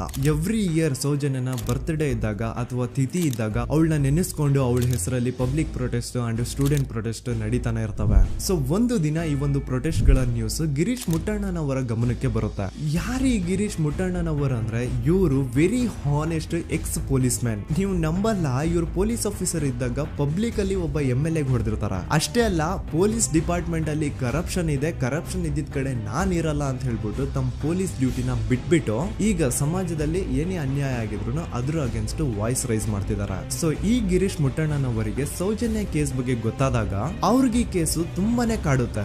ಅಲ್ಲ, ಇಷ್ಟೊಂದು ವರ್ಷಗಳಾಗೋಯ್ತು ಆ ಹುಡುಗಿ ಜೊತೆ ಅನ್ಯಾಯ ಆಗಿ, ಸ್ಟಿಲ್ ಈ ಒಂದು ಕೇಸ್ ನ ಕನ್ಕ್ಲೂಷನ್ ಸಿಕ್ತಿಲ್ವಲ್ಲ, ಏನ್ ನಡೀತಿದೆ ಧರ್ಮಸ್ಥಳದಲ್ಲಿ ಅರ್ಥ ಆಗ್ತಿಲ್ವಲ್ಲ ಅಂತ ಈ ಗಿರೀಶ್ ಅವರು ತಮ್ಮ ಹಳೆ ಪೊಲೀಸ್ ಕಾಂಟ್ಯಾಕ್ಟ್ಸ್ ನ ಯೂಸ್ ಮಾಡ್ಕೊಂಡು ಆ ಸೌಜನ್ಯ ಕೇಸ್ ಫೈಲ್ ನ ಒಂದು ಕಾಪಿನ ತಮ್ಮ ಹತ್ರ ತರಿಸ್ಕೋತಾರ. ಆ ಒಂದು ಕೇಸ್ ಫೈಲ್ ಅಲ್ಲಿ ಸೌಜನ್ಯ ಬಗ್ಗೆ ಅಷ್ಟೇ ಅಲ್ಲದೆ ಸಂತೋಷ್ ರಾವ್ ಬಗ್ಗೆನೂ ಇನ್ಫಾರ್ಮೇಶನ್ ಇರುತ್ತೆ. ಅಂಡ್ ಗಿರೀಶ್ ಅವರು ಸಂತೋಷ್ ಬಗ್ಗೆ ಇರುವಂತಹ ಇನ್ಫಾರ್ಮೇಶನ್ ನೋಡ್ತಾ ಇರ್ಬೇಕಾದ್ರೆ ಅವರು ಒಂದು ವಿಷಯನ ನೋಟಿಸ್ ಮಾಡ್ತಾರ. ಅದೇನಂತಂದ್ರೆ ಪೊಲೀಸ್ ಅವರು ಸಂತೋಷ್ ರಾವ್ನ ಬರೀ ಸೌಜನ್ಯ ಕೇಸಲ್ಲಿ ಒಂದೇ ಫಿಟ್ ಮಾಡಿರಲ್ಲ, ಸೌಜನ್ಯ ಸಾಯೋಕ್ಕಿಂತ 20 ದಿನ ಹಿಂದೆ ಧರ್ಮಸ್ಥಳದಲ್ಲೇ ನಡೆದಿರುವಂತಹ ಒಂದು ಕ್ರೈಮ್ ಅಲ್ಲಿನೂ ಸಹ ಸಂತೋಷ್ ರಾವೇ ಆರೋಪಿ ಅಂತ ಮೆನ್ಷನ್ ಮಾಡಿರ್ತಾರ. ಸೊ ಸೌಜನ್ಯ ಕೇಸ್ ಬಿಟ್ಟು ಆ ಇನ್ನೊಂದು ಕೇಸ್ ಯಾವುದು, ಅದಕ್ಕೂ ಸಂತೋಷ್ಗೂ ಏನ್ ಸಂಬಂಧ, ಅದ್ರಲ್ಲಿ ಯಾಕೆ ಸಂತೋಷ್ನ ಪೊಲೀಸ್ ಅವರು ಫಿಟ್ ಮಾಡಿದ್ರು ಅಂತ ಪ್ರತಿಯೊಂದು ಹೇಳ್ತೀನಿ. ಆದ್ರೆ ನಾನಿಲ್ಲಿ ಯಾರ್ದೂ ರಿಯಲ್ ನೇಮ್ಸ್ ನ ಬಳಸಲ್ಲ. ಯಾಕಂದ್ರೆ ಮುಂದೆ ಕೇಸಲ್ಲಿ ತುಂಬಾ ದೊಡ್ಡ ಪವರ್ಫುಲ್ ವ್ಯಕ್ತಿಗಳ ಹೆಸರುಗಳು ಬರ್ತವೆ. ಅಂಡ್ ನನ್ ವಿಡಿಯೋ ಯೂಟ್ಯೂಬ್ ಇಂದ ಡಿಲೀಟ್ ಆಗೋದು ನನ್ಗೆ ಇಷ್ಟ ಇಲ್ಲ. ಹಾಗಾಗಿ ನಾನಿಲ್ಲಿ ಯಾರ್ದು ರಿಯಲ್ ನೇಮ್ಸ್ ನ ಬಳಸ್ತಿಲ್ಲ. ಬಟ್ ಯಾರ ಬಗ್ಗೆ ಹೇಳ್ತಿದ್ದೀನಿ ಅಂತ ಒಂದ್ ಸ್ವಲ್ಪ ನೀವೇ ಅರ್ಥ ಮಾಡ್ಕೊಳ್ಳಿ. ನೋಡಿ, ಧರ್ಮಸ್ಥಳದಲ್ಲಿ ಮಾಫಿಯಾ ಕೈಂಡ್ ಆಫ್ ನಡೆಸ್ತಿರುವಂತಹ ಒಂದು ವೆರಿ ಪವರ್ಫುಲ್ ಗೌಡ್ರು ಕುಟುಂಬ ಇದೆ. ಇವ್ರ ಹತ್ರ ಬೇಜನ್ ಆಸ್ತಿ, ಬೇಜನ್ ದುಡ್ಡು, ಬೇಜನ್ ಪವರ್, ಬೇಜನ್ ಇನ್ಫ್ಲೂಯೆನ್ಸ್ ಎಲ್ಲಾನು ಇದೆ. ಆ ಊರಲ್ಲಿ ಈ ಗೌಡ್ರು ಕುಟುಂಬದ್ದು ಎಷ್ಟೊಂದು ಕಂಟ್ರೋಲ್ ಇದೆ ಅಂತಂದ್ರೆ ಅವ್ರನ್ನ ಎದುರು ಹಾಕೊಳ್ಳೋರೆ ಯಾರು ಇಲ್ಲ. ಅಂಡ್ ಈ ಒಂದು ಗೌಡ್ರು ಕುಟುಂಬ ಒಂದು ಪ್ರೈವೇಟ್ ಟ್ರಸ್ಟ್ ಹೆಸರಲ್ಲಿ ಒಂದು ವೆರಿ ಪಾಪ್ಯುಲರ್ ದೇವಸ್ಥಾನನ ಸುಮಾರು ವರ್ಷಗಳಿಂದ ತಲೆ ಮಾರುಗಳಿಂದನೂ ನಡ್ಸ್ಕೊಂಡ್ ಬಂದಿರ್ತಾರ. ಅದೇ ಒಂದು ದೇವಸ್ಥಾನದಲ್ಲಿ 60 ವರ್ಷ ವಯಸ್ಸಾಗಿರುವಂತಹ ನಾರಾಯಣ ಅನ್ನೋ ಒಬ್ಬ ವ್ಯಕ್ತಿ ಮಾವುತನಾಗಿ ಕೆಲಸ ಮಾಡ್ತಿರ್ತಾನೆ. ನಾರಾಯಣ ಅವ್ರ ತಂದೆನೂ ಅದೇ ದೇವಸ್ಥಾನದಲ್ಲಿ ಮಾವುತಾಗಿ ಕೆಲಸ ಮಾಡ್ತಾ ಇದ್ರು, ಅವ್ರ ತಂದೆನೂ ಅದೇ ದೇವಸ್ಥಾನದಲ್ಲಿ ಮಾವುತಾಗಿ ಕೆಲಸ ಮಾಡ್ತಾ ಇದ್ರು. ಸೊ ಹೀಗೆ ತಲೆ ಮಾರುಗಳಿಂದ ಮಾವುತ ಆಗಿನೇ ನಾರಾಯಣನ ಕುಟುಂಬ ಆ ಒಂದು ದೇವಸ್ಥಾನದಲ್ಲಿ ಕೆಲಸ ಮಾಡ್ತಾ ಇರುತ್ತೆ. ಸೊ ಒಮ್ಮೆ ತುಂಬಾ ವರ್ಷಗಳ ಹಿಂದೆ ನಾರಾಯಣ ಅವ್ರ ತಂದೆ ಆ ದೇವಸ್ಥಾನದಲ್ಲಿ ಮಾವುತಾಗಿ ಕೆಲಸ ಮಾಡ್ತಾ ಇರ್ಬೇಕಾದ್ರೆ ಆಗಿನ ದೇವಸ್ಥಾನದ ಧರ್ಮಾಧಿಕಾರಿ ಆ ಮಾವುತನ ಕೆಲ್ಸದ ಮೇಲೆ ಇರುವಂತಹ ನಿಷ್ಠೆ, ಅವನ ನಿಯತ್ತು ಅಂಡ್ ತಲೆಮಾರುಗಳಿಂದ ಅವರು ದೇವಸ್ಥಾನಕ್ಕೆ ಸಲ್ಲಿಸ್ತಿರುವಂತಹ ಸೇವೆನ ಮೆಚ್ಚಿ ಆ ಧರ್ಮಾಧಿಕಾರಿ ಆ ನಾರಾಯಣ ಅವ್ರ ತಂದೆ ಆ ಮಾವುತನಿಗೆ ಒಂದು ಜಮೀನ ಕೊಡ್ತಾರೆ ಆಸ್ ಎ ಗಿಫ್ಟ್ ಆಗಿ. ಸೊ ಈಗ ಫ್ಲಾಶ್ ಬ್ಯಾಕ್ ಇಂದ ಒಂದ್ ಸ್ವಲ್ಪ ಮುಂದೆ ಬರುವ 2010-11ರಲ್ಲಿ ಯಾವೊಂದು ಜಮೀನ ಆಗಿನ ಧರ್ಮಾಧಿಕಾರಿ ನಾರಾಯಣ ಅವ್ರ ತಂದೆಗೆ ಆಸ್ ಎ ಗಿಫ್ಟ್ ಆಗಿ ಕೊಟ್ಟಿದ್ರು, ಈಗ ನಾರಾಯಣ ಅವ್ರ ತಂದೆ ಸತ್ ಹೋಗಿ ಆ ಒಂದು ಜಮೀನು ನಾರಾಯಣ ಹೆಸರಿಗೆ ಆಗಿರುತ್ತೆ. ಅಂಡ್ ಆಗಷ್ಟೇ ಗೊತ್ತಾಗುತ್ತೆ ಆ ಜಮೀನ ವೆರಿ ಆಪೋಸಿಟ್ ಒಂದು ದೊಡ್ಡ ಹೈವೇ ಬರ್ತಿದೆ ಅಂಡ್ ಅದರಿಂದ ಜಮೀನ ರೇಟು 10 ಪಟ್ಟು ಜಾಸ್ತಿ ಆಗುತ್ತೆ ಅಂತ. ಸೊ ಈ ವಿಷಯ ಗೊತ್ತಾಗಿ ನೋಡಿ ದಾನ ಮಾಡದಂತಹ ಧರ್ಮಾಧಿಕಾರಿ ಅಂತೂ ಸತ್ ಹೋದ್ರು, ಆದ್ರೆ ಅವ್ರ ಮುಂದಿನ ಪೀಳಿಗೆ ಅವ್ರಿಗೆ ಈ ಜಮೀನ್ ಮೇಲೆ ಕಣ್ಬಿದ್ದು ನಾರಾಯಣ ಅವ್ರ ಹತ್ರ ಆ ಜಾಗನ ವಾಪಸ್ ಕೇಳ್ತಾರ. ಆದ್ರೆ ನಾರಾಯಣ ಕೊಡಲ್ಲ. ಇಲ್ಲ ನಾನ್ ಯಾಕೆ ಕೊಡ್ಲಿ, ನಮ್ ತಂದೆಯಿಂದ ಸಿಕ್ಕಿರುವಂತಹ ಜಮೀನ್ ಇದು, ನಮ್ ತಂದೆಯ ಕೊನೆ ಗುರುತು ಇದು ನನ್ನ ಹತ್ರ ಇರೋದು, ಸೊ ಇದನ್ನ ನಾನ್ ಯಾವುದೇ ಕಾರಣಕ್ಕೂ ಬಿಟ್ಕೊಡಲ್ಲ ಅಂತ ಆ ಗೌಡ್ರು ಕುಟುಂಬನ ನಾರಾಯಣ ಎದುರು ಹಾಕೋತಾರ. ಆಗ ಗೌಡ್ರು ಕುಟುಂಬದವ್ರಿಗೆ ಕೋಪ ಬಂದು ಅವ್ರೇನ್ ಮಾಡ್ತಾರೆ ಅಂದ್ರೆ ನಾರಾಯಣ ಮನೆಗೆ ನೀರಿನ ಸಪ್ಲೈ ಇರುತ್ತಲ್ವಾ ಅದನ್ನ ಬಂದ್ ಮಾಡ್ತಾರ, ಎಲೆಕ್ಟ್ರಿಸಿಟಿ ಸಪ್ಲೈನು ಕಟ್ ಆಫ್ ಮಾಡ್ತಾರ, ಊರಲ್ಲಿರುವಂತಹ ಎಲ್ಲಾ ಚರಂಡಿಗಳನ್ನ ಕ್ಲೀನ್ ಮಾಡಿ ಆ ಕಸ ಏನಿರುತ್ತೋ ಅದನ್ನ ತಂದು ನಾರಾಯಣ ಮನೆ ಮುಂದೆ ಹಾಕ್ತಾರ. ಇಷ್ಟೇ ಅಲ್ಲ, ನಾರಾಯಣ ಅವ್ರ ಹೆಂಡತಿ ಮಕ್ಕಳು ಎಲ್ಲಾದ್ರೂ ಆಚೆ ಹೋಗ್ತಾ ಬರ್ತಾ ಇದ್ರೆ ಅವ್ರನ್ನ ಕೆಟ್ಟದಾಗ ಬೈಯೋದು, ಹೊಡ್ಕೊಳ್ಳೋದು, ಬಡ್ಕೊಳ್ಳೋದೆಲ್ಲ ಮಾಡ್ತಿರ್ತಾರ. ಇಷ್ಟೆಲ್ಲ ಆಗ್ತಾ ಇದ್ರು ಸ್ಟಿಲ್ ನಾರಾಯಣ ಮಾತ್ರ ಆ ಜಾಗನ ಬಿಟ್ಕೊಡಲ್ಲ. ಆ ಜಾಗದಗೋಸ್ಕರ ನೀನ್ ಬೇಕಿದ್ರೆ ಇದನ್ನೆಲ್ಲ ಸಹಿಸ್ಕೊಂಡಿರಪ್ಪ, ನಮ್ ಕೈಲಂತೂ ಆಗಲ್ಲ ಅಂತ ನಾರಾಯಣನ ಹೆಂಡತಿ ಮಕ್ಕಳು ಅವನ್ನ ಬಿಟ್ಟು ಬೇರೆ ಊರಿಗೆ ಹೋಗ್ಬಿಡ್ತಾರ. ಈಗ ಮನೆಯಲ್ಲಿ ನಾರಾಯಣ ಅಂಡ್ 45 ವರ್ಷ ವಯಸ್ಸಿರುವಂತಹ ನಾರಾಯಣ ಅವ್ರ ತಂಗಿ ಯಮುನಾ ಅವ್ರು ಮಾತ್ರ ಇಬ್ರೇ ಇರ್ತಾ ಇದ್ರು. ಸೊ ಒಂದೊಳ್ಳೆ ಅವಕಾಶ ನೋಡ್ಕೊಂಡು 21 ಸೆಪ್ಟೆಂಬರ್ 2012 ಮನೆಯಲ್ಲಿ ನಾರಾಯಣ ಹಾಗೂ ಯಮುನಾ ಇರ್ಬೇಕಾದ್ರೆ ಯಾರೋ ಮನೆ ಒಳಗಡೆ ನುಗ್ಗಿ ನಾರಾಯಣನ್ಗೆ ಹೊಡೆದು ಯಮುನಾಗೂ ಸಹ ಹೊಡೆದು ನಂತರ ಅವಳು ಮಾಡಿ ದೆನ್ ನಾರಾಯಣ ಹಾಗೂ ಯಮುನನ ತಲೆನ ಒಂದು ರುಬ್ಬಗುಂಡಿಂದ ಚಚ್ಚಿ ಸಾಯಿಸ್ಬಿಡ್ತಾರ. ಈ ಕೊಲೆ ಆಗಿದ್ದು ಕಳ್ಳತನಗೋಸ್ಕರ ಅಂತ ಪೊಲೀಸ್ ಅವರು ತಮ್ಮ ರಿಪೋರ್ಟ್ ಅಲ್ಲಿ ಬರೀತಾರ. ಆದ್ರೆ ಪಾಯಿಂಟ್ ಏನ್ ಗೊತ್ತಾ, ಆ ಮನೇಲಿ ಒಂದ್ ಸ್ವಲ್ಪನೂ ಹಣ ಆಗ್ಲಿ ಅಥವಾ ಬಂಗಾರ ಆಗ್ಲಿ ಕಳ್ಳತನ ಆಗಿರಲ್ಲ. ಕಳ್ಳತನ ಆಗಿರೋದು ಕೇವಲ ಆ ಮೇನ್ ರೋಡ್ ಅಲ್ಲಿ ಇದ್ದಂತಹ ಪ್ರಾಪರ್ಟಿ ಪೇಪರ್ಸ್. ಎಂತ ಕೋಇನ್ಸಿಡೆನ್ಸ್ ನೋಡಿ, ಯಾವ ಒಂದು ಜಮೀನಿನ ಪತ್ರ ನಾರಾಯಣ ಮನೆಯಿಂದ ಕಳ್ಳತನ ಆಗಿದ್ವೋ ಅದೇ ಒಂದು ಜಮೀನಲ್ಲಿ 10 ವರ್ಷ ಆದ ನಂತರ ಒಂದು ದೊಡ್ಡ ಹೋಟೆಲ್ ಸ್ಥಾಪನೆ ಆಗುತ್ತೆ ಅಂಡ್ ಆ ಹೋಟೆಲ್ ನ ಇನಾಗ್ರೇಷನ್ ಗೆ ಚಿಕ್ಕ ಗೌಡ್ರು ಬರ್ತಾರ. ಸೊ ಈಗೇನು ನಾರಾಯಣ ಹಾಗೂ ಯಮುನನ ಕೊಲೆ ಆಗಿದ್ಯೋ ಇದಾಗಿದ್ದು 20 ದಿನ ಆದ್ಮೇಲೆ ಸೌಜನ್ಯ ಜೊತೆ ಅಂತ ನಿರ್ದಯ ಘಟನೆ ಆಗಿದ್ದು. ಸೊ ಪೊಲೀಸ್ ಅವರು ಸೌಜನ್ಯ ಕೇಸಲ್ಲಿ ಸಂತೋಷ್ ರಾವ್ನ ಫಿಟ್ ಮಾಡೋದಲ್ದೆ ಈ ಒಂದು ನಾರಾಯಣ ಹಾಗೂ ಯಮುನಾ ಕೇಸಲ್ಲೂ ಸಹ ಸಂತೋಷ್ ರಾವ್ನೆ ಫಿಟ್ ಮಾಡಿರ್ತಾರ. ಇಲ್ಲಿ ಡೇಟ್ಸ್ ನ ಸ್ವಲ್ಪ ನೆನ್ಪಿಟ್ಕೊಳ್ಳಿ. ನಾರಾಯಣ ಹಾಗೂ ಯಮುನನ ಕೊಲೆ ಆಗಿದ್ದು 21 ಸೆಪ್ಟೆಂಬರ್ 2012 ಅಂಡ್ ಸಂತೋಷ್ ರಾವ್ ಧರ್ಮಸ್ಥಳ ಬಂದಿದ್ದು 9 ಅಕ್ಟೋಬರ್ 2012, 20 ದಿನ ಆದ್ಮೇಲೆ. ಸೊ ನಾರಾಯಣ ಹಾಗೂ ಯಮುನನ ಕೊಲೆ ಆದಾಗ ಊರಲ್ಲೇ ಇಲ್ದೆ ಎಲ್ಲೋ ಶೃಂಗೇರಿಯಲ್ಲಿ ಯಾವುದೋ ಒಂದು ಹೋಟೆಲ್ ಅಲ್ಲಿ ಕೆಲಸ ಮಾಡ್ತಿದ್ದಂತಹ ಸಂತೋಷ್ ರಾವ್ ಹೇಗೆ ಈ ಒಂದು ಕೇಸಲ್ಲಿ ಆರೋಪಿ ಆಗ್ತಾನೆ? ಸೊ ಇದೇ ಒಂದು ಪಾಯಿಂಟ್ ನ ನೋಟಿಸ್ ಮಾಡಿ ಗಿರೀಶ್ ಮುಟ್ಟಣ್ಣನವರು ಧರ್ಮಸ್ಥಳಕ್ಕೆ ಬಂದು ಸಂತೋಷ್ ನ ಲಾಯರ್ ಜೊತೆ ಡಿಸ್ಕಸ್ ಮಾಡ್ತಾರ. ದೆನ್ ಫೈನಲಿ ಏನೋ ತಪ್ಪು ಮಾಡದೆ ಸುಳ್ಳು ಆರೋಪಗಳಿಂದ ಕರಪ್ಟ್ ಪೊಲೀಸ್ ಆಫೀಸರ್ಸ್ ನ ಮಿಸ್ಲೀಡಿಂಗ್ ಇನ್ವೆಸ್ಟಿಗೇಷನ್ ಇಂದ ಸಂತೋಷ್ ರಾವ್ ತನ್ನ ಜೀವನದ 8-10 ವರ್ಷನ ಜೈಲಲ್ಲಿ ಕಳೆದು ಫೈನಲಿ ರಿಲೀಸ್ ಆಗ್ತಾನೆ. ಒಂಥರ ಈ ಕೇಸಿಂದ ಸಂತೋಷ್ ರಾವ್ನ ಇಡೀ ಲೈಫೇ ಸ್ಪಾಯ್ಲ್ ಆಗೋಯ್ತು.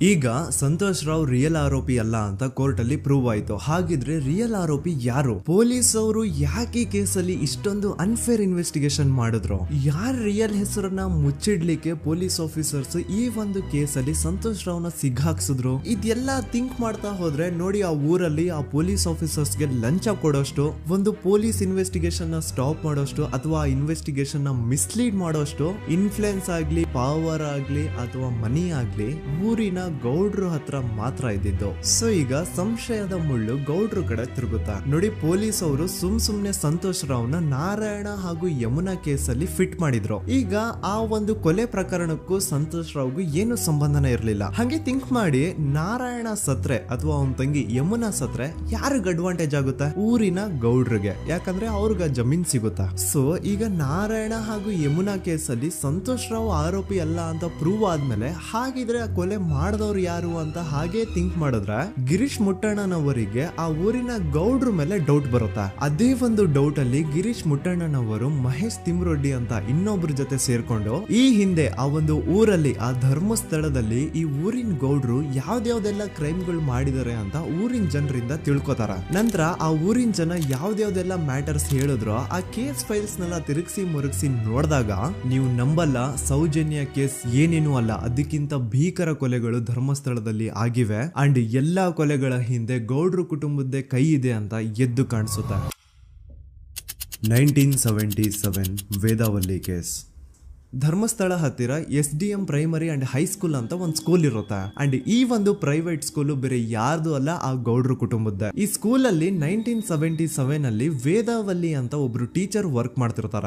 ವೇದಾವಲ್ಲಿ ಆ ಟೀಚರ್ ಜಾಬ್ಗೆ ತುಂಬಾನೇ ಓವರ್ ಕ್ವಾಲಿಫೈಡ್. ಅವರ ಕ್ವಾಲಿಫಿಕೇಶನ್ಸ್ ನ ಗಮನದಲ್ಲಿ ಇಟ್ಕೊಂಡ್ರೆ ಅವ್ರಿಗೆ HM ಅಥವಾ ಪ್ರಿನ್ಸಿಪಲ್ ನ ಪೋಸ್ಟ್ ಸಿಗ್ಬೇಕು. ಆದ್ರೂ ಸಹ ವೇದಾವಲ್ಲಿ ಆಸ್ ಎ ಟೀಚರ್ ಆಗಿನೇ ಕೆಲಸ ಮಾಡ್ಕೊಂಡು ಹೋಗ್ತಿರ್ತಾರ.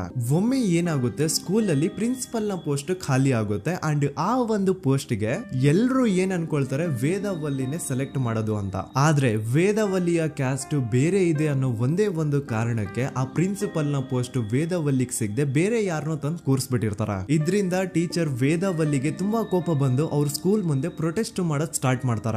ಅಂಡ್ ಈ ವಿಷಯ ಸ್ಕೂಲ್ ನ ಓನರ್ಸ್ ಗೆ ಇಷ್ಟ ಆಗಲ್ಲ. ಸೊ ಅವರು ಆ ಕೋಪನ ಹಾಗೆ ಮನ್ಸಲ್ಲಿ ಇಟ್ಕೊಂಡಿರ್ತಾರ. ಒಮ್ಮೆ ಏನಾಗುತ್ತೆ, ಸ್ಕೂಲ್ ರಜೆ ಇರುತ್ತೆ, ವೇದಾವಲ್ಲಿ ಮನೇಲಿ ಇರ್ತಾರ. ಅಂಡ್ ಅವ್ರ ಹಸ್ಬೆಂಡ್ ಡಾಕ್ಟರ್ ಅರಳೆ ಅವ್ರಿಗೆ ಯಾವ್ದೋ ಬೇರೆ ಊರಲ್ಲಿ ಒಂದು ಕಾಲೇಜ್ ಅಲ್ಲಿ ಸೆಮಿನಾರ್ ಏನೋ ಇರುತ್ತೆ. ಸೊ ಅವರು ಅಲ್ಲಿಗೆ ಹೋಗಿರ್ತಾರೆ. ಈಗ ಮನೇಲಿ ಇರೋದು ವೇದಾವಲ್ಲಿ ಒಂದೇ. ಇದೇ ಒಂದು ಅವಕಾಶನ ನೋಡ್ಕೊಂಡು ಯಾರೋ ವೇದಾವಲ್ಲಿ ಅವ್ರ ಮನೆಗೆ ನುಗ್ಗಿ ವೇದಾವಲ್ಲಿಗೆ ಹೊಡೆದು ನಂತರ ಅವ್ರನ್ನ ಜೀವಂತವಾಗಿ ಸುಟ್ಬಿಡ್ತಾರ. ಸ್ವಲ್ಪ ಹೊತ್ತು ನಂತರ ರಾತ್ರಿ ಆಗ್ತಿದ್ದಂಗೆ ಡಾಕ್ಟರ್ ಅರಳೆ ಅವರು ಮನೆಗೆ ವಾಪಸ್ ಬರ್ತಾರೆ. ಅಂಡ್ ಮನೆ ಒಳಗಡೆ ಬಂದ್ ನೋಡಿದ್ರೆ ವೇದಾವಲ್ಲಿ ಅವರು ಸತ್ ಹೋಗಿ ಅವರ ಬಾಡಿ ಸುಟ್ ಹೋಗಿ ನೆಲದ ಮೇಲೆ ಬಿದ್ದಿದೆ. ಹೆಂಡತಿನ ಕಳ್ಕೊಂಡಿರುವಂತಹ ದುಃಖನ ಸೈಡ್ಗೆ ಇಟ್ಟು ಡಾಕ್ಟರ್ ಅರಳೆ ಅವರು ಮೊದ್ಲು ಪೊಲೀಸ್ ಸ್ಟೇಷನ್ ಹೋಗ್ಬಿಟ್ಟು ನಮ್ ಮನೆಗೆ ನಾನು ಇಲ್ದೇ ಇರುವಂತಹ ಸಮಯನ ನೋಡ್ಕೊಂಡು ಯಾರೋ ಮನೆ ಒಳಗಡೆ ನುಗ್ಗಿ ನನ್ನ ಹೆಂಡತಿನ ಹೊಡೆದು ನಂತರ ಅವಳನ್ನ ತುಂಬಾ ಭೀಕರವಾಗಿ ಸಾಯಿಸಿದ್ದಾರೆ ಅಂತ ಪೊಲೀಸ್ ಅವ್ರಿಗೆ ರಿಪೋರ್ಟ್ ಕೊಡಕ್ ಹೋದ್ರೆ ಅಲ್ಲಿ ಪೊಲೀಸ್ ಅವರು ಉಲ್ಟಾ ಡಾಕ್ಟರ್ ಅರಳೆ ಮೇಲೆನೆ FIR ಬರ್ದು ನೀನೇ ನಿನ್ ಹೆಂಡತಿನ ಸಾಯಿಸಿದ್ಯಾ, ನಾಟಕ ಮಾಡಬೇಡ ಅಂತ ಅವ್ರನ್ನೇ ಅರೆಸ್ಟ್ ಮಾಡ್ಬಿಡ್ತಾರ. ನಂತರ 2-3 ವರ್ಷ ಜೈಲಲ್ಲೇ ಇದ್ದು ಡಾಕ್ಟರ್ ಅರಳೆ ಅವರು ತಮ್ಮ ಫ್ರೆಂಡ್ಸ್ ಅಂಡ್ ಫ್ಯಾಮಿಲಿ ಮೂಲಕ ಎವಿಡೆನ್ಸ್ ನೆಲ್ಲ ಕಲೆಕ್ಟ್ ಮಾಡಿಸಿ ತಾನ ಕೊಲೆನ ಮಾಡಿಲ್ಲ, ತಾನ್ ತನ್ನ ಹೆಂಡತಿನ ಸಾಯಿಸಿಲ್ಲ ಅಂತ ಕೋರ್ಟ್ ಅಲ್ಲಿ ಪ್ರೂವ್ ಮಾಡ್ಕೊಂಡು ಜೈಲಿಂದ ರಿಲೀಸ್ ಆಗ್ತಾರ. ಸೊ ಈಗ ಡಾಕ್ಟರ್ ಅರಳೆ ಅವರು ಈ ಒಂದು ಕ್ರೈಮ್ ನ ಮಾಡಿಲ್ಲ ಅಂತಂದ್ರೆ ವೇದಾವಲ್ಲಿನ ಅಷ್ಟು ಭೀಕರವಾಗಿ ಸಾಯಿಸಿದವ್ರು ಯಾರು, ಈ ವಿಷಯ ಇವತ್ತಿನವರೆಗೂ ಗೊತ್ತಾಗಿಲ್ಲ.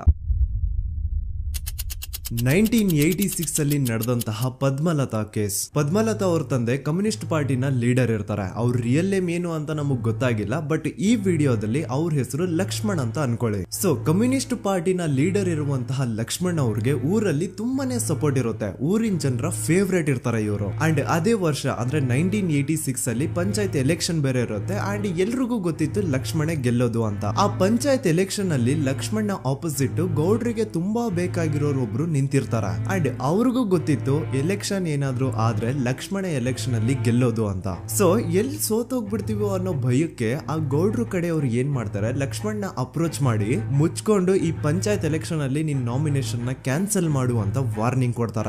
ಆದ್ರೆ ಲಕ್ಷ್ಮಣ್ ಅವರು ಅಂಜದೆ ನೀವ್ ಏನ್ ಮಾಡ್ತಿರೋ ಮಾಡ್ಕೊಳ್ರಿ, ಆದ್ರೆ ನಾನ್ ಮಾತ್ರ ನಾಮಿನೇಷನ್ ನ ಕ್ಯಾನ್ಸಲ್ ಮಾಡಲ್ಲ ಅಂತ ಆ ಗೌಡ್ರು ಕುಟುಂಬನ ಎದುರು ಹಾಕೋತಾರ. ದೆನ್ ಎಂತ ಕೋಇನ್ಸಿಡೆನ್ಸ್ ನೋಡಿ, ನೆಕ್ಸ್ಟ್ ಡೇನೆ ಲಕ್ಷ್ಮಣ್ ಅವ್ರ ಮಗಳು ಪದ್ಮಲತಾ ಕಿಡ್ನಾಪ್ ಆಗ್ತಾಳ. ಸುಮಾರು 56 ದಿನ ಅವಳನ್ನ ಯಾರೋ ಕಿಡ್ನಾಪ್ ಮಾಡ್ತಾರೆ. ಅಂಡ್ ಆ 56 ದಿನ ಡೈಲಿ ಅವಳನ್ನ ಶೋಷಣೆ ಕೂಡ ಮಾಡ್ತಾರೆ. ನಂತರ 56 ದಿನ ಆದ್ಮೇಲೆ ಪದ್ಮಲತನ ಬಾಡಿ ನೇತ್ರಾವತಿ ನದಿಲಿ ತೇಲ್ತಾ ಸಿಗುತ್ತಾ. ಆಸ್ ಎಕ್ಸ್ಪೆಕ್ಟೆಡ್ ಈ ಕೇಸಲ್ಲೂ ಪೊಲೀಸ್ ಅವ್ರ ಕಡೆಯಿಂದ ಪ್ರಾಪರ್ ಇನ್ವೆಸ್ಟಿಗೇಷನ್ ಆಗಲ್ಲ. ಅಂಡ್ ಯಾರ್ ಪದ್ಮಲತನ ಕಿಡ್ನಾಪ್ ಮಾಡಿದ್ರು, ಯಾರು ಅವಳನ್ನ 15 ದಿನವರೆಗೂ ಶೋಷಣೆ ಮಾಡಿ ನಂತರ ಅವಳನ್ನ ಅಷ್ಟು ಭೀಕರವಾಗಿ ಸಾಯಿಸಿದ್ರು ಅಂತ ಇವತ್ತಿನ ದಿನದವರೆಗೂ ಗೊತ್ತಾಗಿಲ್ಲ. ಮತ್ತೆ ನಮಗೆ ಗೊತ್ತಾದದು 22ಕ್ಕೆ ಸ್ಕೂಲ್ ಡೇ 56 ದಿನ ಕಳೆದು ಹೊಳೆಯಲ್ಲಿ ಹೆಣ ಉಂಡು ಎಂದು ಕೇಳಿ ಪೊಲೀಸಿನರು ಬರುವಾಗ ಬಂದು ಹೇಳುವಾಗ ನಮಗೆ ಗೊತ್ತಾದ. ಅವರು ನನ್ನನ್ನು ಕರ್ಕೊಂಡು ಹೋಗಿ ಅಲ್ಲಿ ಹೋಗಿವೆ. ಇನ್ನೊಂದು ಲಾಸ್ಟ್ ಕೇಸ್ ಇದೆ, ಇದು ಅರ್ಲಿ 2000 ಅಲ್ಲಿ ನಡೆದಿರೋದು. ಇವ್ರದ್ದು ಅಷ್ಟಾಗಿ ಡೀಟೇಲ್ಸ್ ನಾನು ಹೇಳಲ್ಲ, ಜಸ್ಟ್ ಮೇಲ್ ಹೇಳ್ತೀನಿ. 2000 ಇಸ್ವಿಯಲ್ಲಿ ಧರ್ಮಸ್ಥಳದಲ್ಲಿ 2 ಫಿನಾನ್ಸ್ ಬ್ಯಾಂಕ್ ಇರ್ತಾವೆ. ಒಂದು ಅಗೇನ್ ರಿಯಲ್ ನೇಮ್ ತಗೊಳ್ಳೋದು ಬೇಡ, ಲೈಕ್ ಜಸ್ಟ್ ಸಹಕಾರ ಗ್ರಾಮೀಣ ಬ್ಯಾಂಕ್ ಅನ್ಕೊಳ್ಳಿ. ಅಂಡ್ ಇನ್ನೊಂದು ಬಂದ್ಬಿಟ್ಟು SDM ಫೈನಾನ್ಸ್ ಪ್ರೈವೇಟ್ ಲಿಮಿಟೆಡ್. ಈ SDM ಫೈನಾನ್ಸ್ ಪ್ರೈವೇಟ್ ಲಿಮಿಟೆಡ್ ಬಂದು ಗೌಡ್ರು ಕುಟುಂಬ ಅವ್ರಿಗೆ ಸೇರಿದ್ದು. ಆ ಕಡೆ ಇವ್ರ ಆಪೋಸಿಟ್ ಏನದು ಗ್ರಾಮೀಣ ಬ್ಯಾಂಕ್ ಇತ್ತು, ಅದರಲ್ಲಿ ಒಬ್ಬ ಮ್ಯಾನೇಜರು ಬಡವ್ರಿಗೆ ಸಹಾಯ ಆಗ್ಲಿ ರೈತರಿಗೆ ಸಹಾಯ ಆಗ್ಲಿ ಅಂತ ತುಂಬಾ ಕಡಿಮೆ ಬಡ್ಡಿಗೆ ಲೋನ್ ಕೊಡ್ತಿರ್ತಾನೆ. ಇದರಿಂದಾಗಿ ಧರ್ಮಸ್ಥಳದಲ್ಲಿ ಆಲ್ಮೋಸ್ಟ್ ಎಲ್ಲಾ ಕಸ್ಟಮರ್ಸ್ ಆ ಗ್ರಾಮೀಣ ಬ್ಯಾಂಕ್ ಕಡೆಗೆ ಹೋಗ್ತಿರ್ತಾರ. SDM ಫೈನಾನ್ಸ್ ಪ್ರೈವೇಟ್ ಲಿಮಿಟೆಡ್ ಕಡೆಗೆ ಯಾರು ಬರ್ತಿರಲ್ಲ. ಇದರಿಂದ ಗೌಡ್ರಿಗೆ ಲಾಸ್ ಆಗ್ತಿರುತ್ತಾ. ಸೊ ಅವ್ರೇನ್ ಮಾಡ್ತಾರೆ, ಆ ಗ್ರಾಮೀಣ ಬ್ಯಾಂಕ್ ನ ಮ್ಯಾನೇಜರ್ ಏನಿದ್ನೋ ಅವನ್ಗೆ ಒಂದು ಸ್ವೀಟ್ ವಾರ್ನಿಂಗ್ ಕೊಡ್ತಾರ. ಮುಚ್ಕೊಂಡು ಇನ್ಮೇಲೆ ಇಂದ ನಿನ್ ಲೋನ್ಸ್ ಕೊಡೋದನ್ನ ನಿಲ್ಸ್ಬಿಡು. ಇನ್ ಕೇಸ್ ಲೋನ್ ಕೊಟ್ರು ನಾವ್ ಯಾವ ಇಂಟ್ರೆಸ್ಟ್ ರೇಟ್ ಗೆ ಲೋನ್ ನ ಕೊಡ್ತಾ ಇದೀವೋ ಅದೇ ರೇಟ್ ಗೆ ನೀನು ಕೊಡುವ ಅಂತ ಫೋರ್ಸ್ ಮಾಡ್ತಾರ. ಆದ್ರೆ ಆ ಗ್ರಾಮೀಣ ಬ್ಯಾಂಕ್ ನ ಮ್ಯಾನೇಜರ್ ಇದ್ಯಾವುದನ್ನು ಕಿವಿಗೆ ಹಾಕೊಳ್ಳಾರ್ದೆ ಅವನ್ ಕೆಲಸ ಅವ್ನ್ ಮಾಡ್ಕೊಂಡು ಹೋಗ್ತಾನ. ದೆನ್ ಸಡನ್ಲಿ ಒಂದು ದಿನ ಬ್ಯಾಂಕ್ ಮ್ಯಾನೇಜರ್ ನ ಹೆಂಡತಿನ ಮನೆ ಒಳಗಡೆನೆ ನುಗ್ಗಿ ಯಾರು ಮಾಡಿ ತುಂಬಾ ಭೀಕರವಾಗಿ ಸಾಯಿಸ್ಬಿಡ್ತಾರ. ಇದರ ರಿಗಾರ್ಡಿಂಗ್ ಆ ಬ್ಯಾಂಕ್ ಮ್ಯಾನೇಜರ್ ಪೊಲೀಸ್ ಸ್ಟೇಷನ್ ಅಲ್ಲಿ ಕಂಪ್ಲೇಂಟ್ ಕೊಡಕ್ ಹೋದ್ರೆ ಪೊಲೀಸ್ ಅವರು ಉಲ್ಟಾ ಆ ಬ್ಯಾಂಕ್ ಮ್ಯಾನೇಜರ್ ಹೆಸರಲ್ಲೇ FIR ಬರ್ದು ನೀನೇ ನಿನ್ ಹೆಂಡತಿನ ಸಾಯಿಸಿದ್ಯಾ ಅಂತ ಅವನ್ನೇ ಅರೆಸ್ಟ್ ಮಾಡ್ಬಿಡ್ತಾರ. ನಂತರ 1-2-3 ವರ್ಷ ಆ ಬ್ಯಾಂಕ್ ಮ್ಯಾನೇಜರ್ ಜೈಲಲ್ಲಿ ಇರ್ತಾನೆ. ಅದಾದ್ಮೇಲೆ ಅವನ ಕ್ರೈಮ್ ನ ಮಾಡಿಲ್ಲ ಅಂತ ಕೋರ್ಟ್ ಅಲ್ಲಿ ಪ್ರೂವ್ ಆಗುತ್ತೆ. ಆದ್ರೆ ರಿಯಲ್ ಕ್ರೈಮ್ ಮಾಡಿದವರು ಯಾರು ಅಂತ still it's A question mark. And ಇನ್ನೊಂದು ನಾರಾಯಣ ಅಂಡ್ ಯಮುನಾ ಕೇಸ್ ಬಗ್ಗೆ ಅಂತೂ ನಾನು ಆಗ್ಲೇ ನಿಮ್ಗೆ ಎಕ್ಸ್ಪ್ಲೇನ್ ಮಾಡಿದೆ. ಸೊ ಎಂತಹ ಕೋ ಇನ್ಸಿಡೆಂಟ್ಸ್ ಗಳು ನೋಡಿ, ಯಾರೆಲ್ಲ ಆ ಧರ್ಮಸ್ಥಳದಲ್ಲಿ ಗೌಡ್ರು ಕುಟುಂಬನ ಎದುರಾಕೊಂಡಿದಾರೋ ಅವ್ರ ಜೀವನದಲ್ಲಿ ಏನೋ ಒಂದು ತುಂಬಾ ದೊಡ್ಡ ದುರಂತ ನಡೆದು ಹೋಗುತ್ತಾ. ಅಂಡ್ ಸರ್ಪ್ರೈಸಿಂಗ್ಲಿ ಅವ್ರ ಕೇಸಲ್ಲಿ ಪೊಲೀಸ್ ಅವ್ರ ಕಡೆಯಿಂದ ಪ್ರಾಪರ್ ಇನ್ವೆಸ್ಟಿಗೇಷನ್ ಆಗಲ್ಲ. ಅಂಡ್ ಯಾರ ಆ ಕ್ರೈಮ್ ನ ಮಾಡಿದ್ರು ಅಂತ ಯಾವತ್ತೂ ಹೊರಗೆ ಬರೋದೇ ಇಲ್ಲ. ಸೊ ಈ ಗೌಡ್ರು ಕುಟುಂಬದವರು ಧರ್ಮಸ್ಥಳದಲ್ಲಿ ಬೇಜನ್ ಕರ್ಮಕಾಂಡಗಳನ್ನ ಮಾಡಿದ್ದಾರೆ. ಅಂಡ್ ಅವ್ರ ಪವರ್ ಅಂಡ್ ಅವ್ರಿಗಿರುವಂತಹ ಇನ್ಫ್ಲೂಯೆನ್ಸ್ ಇಂದ ಆ ಎಲ್ಲಾ ಕೇಸ್ ನ ಮುಚ್ಚಾಕಿದ್ದಾರೆ ಅಂತ ಮಹೇಶ್ ಹಾಗೂ ಗಿರೀಶ್ ಮುಟ್ಟಣ್ಣನವರ ಹೇಳಿಕೆ ಆಗಿದೆ. ಸೊ ಗೌಡ್ರು ಫ್ಯಾಮಿಲಿನ ಟ್ರ್ಯಾಕ್ ರೆಕಾರ್ಡ್ ನೋಡಿದ್ರೆ ಧರ್ಮಸ್ಥಳದಲ್ಲಿ ಒಂದು ಹುಡುಗಿನ ರೇಪ್ ಅಂಡ್ ಮರ್ಡರ್ ಮಾಡಿ ದೆನ್ ಪೊಲೀಸ್ ಅವ್ರಿಗೆ ಲಂಚ ಕೊಟ್ಟು ಇನ್ವೆಸ್ಟಿಗೇಷನ್ ನ ಮಿಸ್ಲೀಡ್ ಮಾಡೋಷ್ಟು ಪವರ್ ಇನ್ಫ್ಲೂಯೆನ್ಸ್ ಈ ಗೌಡ್ರು ಕುಟುಂಬಕ್ಕೆ ಮಾತ್ರ ಇರೋದು. ಈಗ ಸಂತೋಷ್ ರಾವ್ ಅಂತೂ ಸೌಜನ್ಯ ಕೇಸಲ್ಲಿ ಆರೋಪಿ ಅಲ್ಲ ಅಂತ ಪ್ರೂವ್ ಆಯ್ತು. ಹಾಗಿದ್ರೆ ರಿಯಲ್ ಆರೋಪಿ ಯಾರು? ನೆನಪು ಮಾಡ್ಕೊಳ್ಳಿ, 11 ಅಕ್ಟೋಬರ್ 2012 ಸಂಜೆ 5 ಗಂಟೆ ಹಾಗೆ ಬಾಹುಬಲಿ ಬೆಟ್ಟದಲ್ಲಿ ಸಂತೋಷ್ ರಾವ್ ತನ್ನ ಪಾಡಿಗೆ ತಾನು ಸೀನರೀಸ್ ನ ಎಂಜಾಯ್ ಮಾಡ್ಕೊಂಡು ಸುಮ್ಮನೆ ಕೂತಿರ್ಬೇಕಾದ್ರೆ ಅವನ ಹತ್ರ 5 ಜನ ಕಿಡಿಗೇಡಿಗಳು ಬಂದು ಜಗಳ ತೆಗಿತಾರ. ಆ 5 ಜನ ಕಿಡಿಗೇಡಿಗಳು ಯಾರು ಅಂತ ನಾನು ಇಲ್ಲಿವರೆಗೂ ನಿಮ್ಗೆ ಹೇಳಿಲ್ಲ. ಸೊ ಅವರು ಬೇರೆ ಯಾರು ಅಲ್ಲ, ಚಿಕ್ಕ ಗೌಡ್ರು ಮಗ ನಿಶಾಂತ್ ಜೈನ್ ನ ವೆರಿ ಕ್ಲೋಸ್ ಫ್ರೆಂಡ್ಸ್. ಅವ್ರು ದಣಿ ಮಾಡಿರುವಂತಹ ಕ್ರೈಮ್ ಅಲ್ಲಿ ಬೇರೆ ಯಾರನ್ನಾದ್ರೂ ಸಿಗಿಸ್ಬೇಕಲ್ಲ ಅಂತ ಇವ್ರು ಬಕ್ರ ಹುಡುಕ್ತಾ ಇರ್ಬೇಕಾದ್ರೆ ಆಗ ಇವ್ರಿಗೆ ಸಿಗೋದೆ ಸಂತೋಷ್ ರಾವ್. ಅಗೇನ್ ಇನ್ನೊಂದು ಎಂತ ಕೋಇನ್ಸಿಡೆನ್ಸ್ ನೋಡಿ, ಸಂತೋಷ್ ರಾವ್ ಸೌಜನ್ಯ ಕೇಸಲ್ಲಿ ಅರೆಸ್ಟ್ ಆದ ನಂತರ ಚಿಕ್ಕ ಗೌಡ್ರು ಮಗ ನಿಶಾಂತ್ ಜೈನ್ ದೇಶನೇ ಬಿಟ್ಟು ಹೋಗ್ಬಿಡ್ತಾನ. ಈ ಕೇಸಲ್ಲಿ ಚಿಕ್ಕ ಗೌಡ್ರು ಮಗ ಇನ್ವಾಲ್ವ್ಮೆಂಟ್ ಇದೆ ಅಂತ ಯಾರಿಗೂ ಡೌಟೇ ಬರ್ತಾ ಇರ್ಲಿಲ್ಲ. ಡೌಟ್ ಯಾವಾಗ ಬಂತು ಅಂದ್ರೆ ಆ 5 ಜನ ಕಿಡಿಗೇಡಿಗಳು ಯಾರು ಸಂತೋಷ್ನ ಈ ಒಂದು ಕೇಸಲ್ಲಿ ಸಿಗಾಕ್ಸಿದ್ರು ಆ 5 ಜನರಲ್ಲಿ ಒಬ್ಬ ರವಿ ಪೂಜಾರಿ ಅಂತಾನು ಇರ್ತಾನೆ. ಅವನ್ಗೆ ತಾನು ತಪ್ಪು ಮಾಡಿದೀನಿ ಅಂತ ಗಿಲ್ಟ್ ಕಾಡುತ್ತೋ ಅಥವಾ ಬೇರೆ ಏನೋ ಗೊತ್ತಿಲ್ಲ, ಆದ್ರೆ ಅವನೇ ಸ್ವತಃ ಪೊಲೀಸ್ ಅವ್ರ ಹತ್ರ ಹೋಗ್ಬಿಟ್ಟು ಸೌಜನ್ಯ ಕೇಸಲ್ಲಿ ನಿಜವಾದ ಆರೋಪಿ ಸಂತೋಷ್ ಅಲ್ಲ ಕಂಡ್ರು, ಅವನ್ನ ಸುಮ್ನೆ ಸಿಗಾಕ್ಸಿರೋದಷ್ಟೇ, ನಿಜವಾದ ಆರೋಪಿಗಳು ಚಿಕ್ಕ ಗೌಡ್ರು ಮಗ ನಿಶಾಂತ್ ಜೈನ್ ಅಂಡ್ ಅವನ್ ಫ್ರೆಂಡ್ಸ್ ಸೂರಜ್, ಕಿರಣ್ ಅಂಡ್ ಕಣ್ಮಣಿ ಅಂತ. ಈ ಎಲ್ಲಾ ವಿಷಯನ ರವಿ ಪೂಜಾರಿ ಪೊಲೀಸ್ ಅವ್ರಿಗೆ ತಿಳಿಸ್ತಾನೆ. ಅಗೇನ್ ಎಂತ ಒಂದು ಕೋಇನ್ಸಿಡೆನ್ಸ್ ನೋಡಿ, ಈ ವಿಷಯಗಳನ್ನ ಊರಿನ ಜನರು ಮುಂದೆ ಹೇಳಿದಂತಹ ರವಿ ಪೂಜಾರಿ ಆಕಸ್ಮಿಕವಾಗಿ ಸತ್ ಹೋಗ್ಬಿಡ್ತಾನೆ. ಇವನು ಹೇಳಿದ್ದು ನಿಜ ಅಂತ ಜನರಿಗೆ ಯಾವಾಗ ಕನ್ಫರ್ಮ್ ಆಗುತ್ತೆ ಅಂದ್ರೆ ಸೌಜನ್ಯಗೆ ತುಂಬಾ ಹತ್ರವಾದವ್ರು ಒಬ್ರು ಯಶೋಧ ಅನ್ನೋರು ಕೋರ್ಟ್ ಅಲ್ಲಿ ಬಂದ್ಬಿಟ್ಟು ಸೌಜನ್ಯ ಕೊಲೆ ಆಗಿದ್ದ ದಿನ ಆ ಒಂದು ಸ್ಪಾಟ್ ಅಲ್ಲಿ ನಾನು ಈ 3 ಜನರನ್ನ ನೋಡಿದ್ದೆ ಅಂತ ಸಾಕ್ಷಿ ಹೇಳ್ತಾರ. ಈಗ ಎಲ್ಲಾ ಡಾಟ್ಸ್ ನ ಕನೆಕ್ಟ್ ಮಾಡ್ತಾ ಹೋದ್ರೆ ಸೌಜನ್ಯ ಕೇಸ್ ಒಂದೇ ಅಲ್ಲ, ನಾರಾಯಣ ಹಾಗೂ ಯಮುನಾ ಕೇಸಲ್ಲೂ, ವೇದವಲ್ಲಿ ಕೇಸಲ್ಲೂ, ಆ ಬ್ಯಾಂಕ್ ಮ್ಯಾನೇಜರ್ ನ ಕೇಸಲ್ಲೂ ಹಾಗೂ ಪದ್ಮಲತಾ ಕೇಸಲ್ಲೂ ಸೀದಾ ಡೈರೆಕ್ಟ್ ಡೌಟ್ ಬರೋದೆ ಊರಿನ ಗೌಡ್ರ ಮೇಲೆ. I really want to appreciate Kudla rampage YouTube channel, third eye YouTube channel, Girish ಮುಟ್ಟಣ್ಣನವರು ಸರ್ ಹಾಗೂ ಮಹೇಶ್ ಅವರು ಅಂಡ್ ಆಲ್ ಅದರ್ಸ್. ಇವರ ಕಾನ್ಸ್ಟೆಂಟ್ ಎಫರ್ಟ್ಸ್ ಇಂದಾನೆ ಸತ್ಯ ಏನಂತ 1 by 1 ಹೊರಗೆ ಬರ್ತಿದೆ and they are trying their level best to catch real criminals. At present Soujanya case ಬಗ್ಗೆ ಅಪ್ಡೇಟ್ ಏನು ಅಂತಂದ್ರೆ ಹೈಕೋರ್ಟ್ ವರೆಗೂ ಈ ಒಂದು ಕೇಸ್ ಹೋಗಿದೆ ಅಂಡ್ ಈ ಕೇಸಲ್ಲಿ ಈಗ ಇನ್ನೊಮ್ಮೆ ಮತ್ತೆ ಫ್ರೆಶ್ ಆಗಿ ರೀಇನ್ವೆಸ್ಟಿಗೇಷನ್ ಸ್ಟಾರ್ಟ್ ಆಗಬೇಕು ಅಂತ ಹೋರಾಟ ನಡೀತಿದೆ. ಸುದೂತ ಪ್ರಜೆಗಳೇ, ಇದಾಗಿತ್ತು ಸೌಜನ್ಯ ಕೇಸ್ ಬಗ್ಗೆ ನಮ್ಮ ಒಂದು ಡೀಟೇಲ್ಡ್ ವಿಡಿಯೋ. ಈ ವಿಡಿಯೋದಲ್ಲಿ ನನ್ನಿಂದ ಎಲ್ಲಾದ್ರೂ ಏನಾದ್ರೂ ಚಿಕ್ಕ ಪುಟ್ಟ ಇನ್ಫಾರ್ಮೇಶನ್ ಮಿಸ್ ಆಗಿದ್ರೆ ಅಥವಾ ಮಿಸ್ಟೇಕ್ ಆಗಿದ್ರೆ ಅದನ್ನ ದಯವಿಟ್ಟು ಕಮೆಂಟ್ ಸೆಕ್ಷನ್ ಅಲ್ಲಿ ಹೈಲೈಟ್ ಮಾಡಿ. ಈ ವಿಡಿಯೋ ಯಾವಾಗ ಯೂಟ್ಯೂಬ್ ಇಂದ ಡಿಲೀಟ್ ಆಗುತ್ತೋ ನನ್ಗಂತೂ ಗೊತ್ತಿಲ್ಲ. ಸೊ ಪ್ಲೀಸ್ ಆದಷ್ಟು ಬೇಗ ಇದನ್ನ ಎಲ್ಲಾ ಕಡೆ ಶೇರ್ ಮಾಡಿ. ಓಕೆ ಪ್ರಜೆಗಳೇ, ಇವತ್ತಿಗಿಷ್ಟು ಸಾಕು ಅನ್ಕೊಳ್ತೀನಿ. ನಾನು ನಿಮ್ಮ ದೂತ ಸಮೀರ್ MD. ಮತ್ತೆ ಸಿಗ್ತೀನಿ ನೆಕ್ಸ್ಟ್ ವಿಡಿಯೋದಲ್ಲಿ.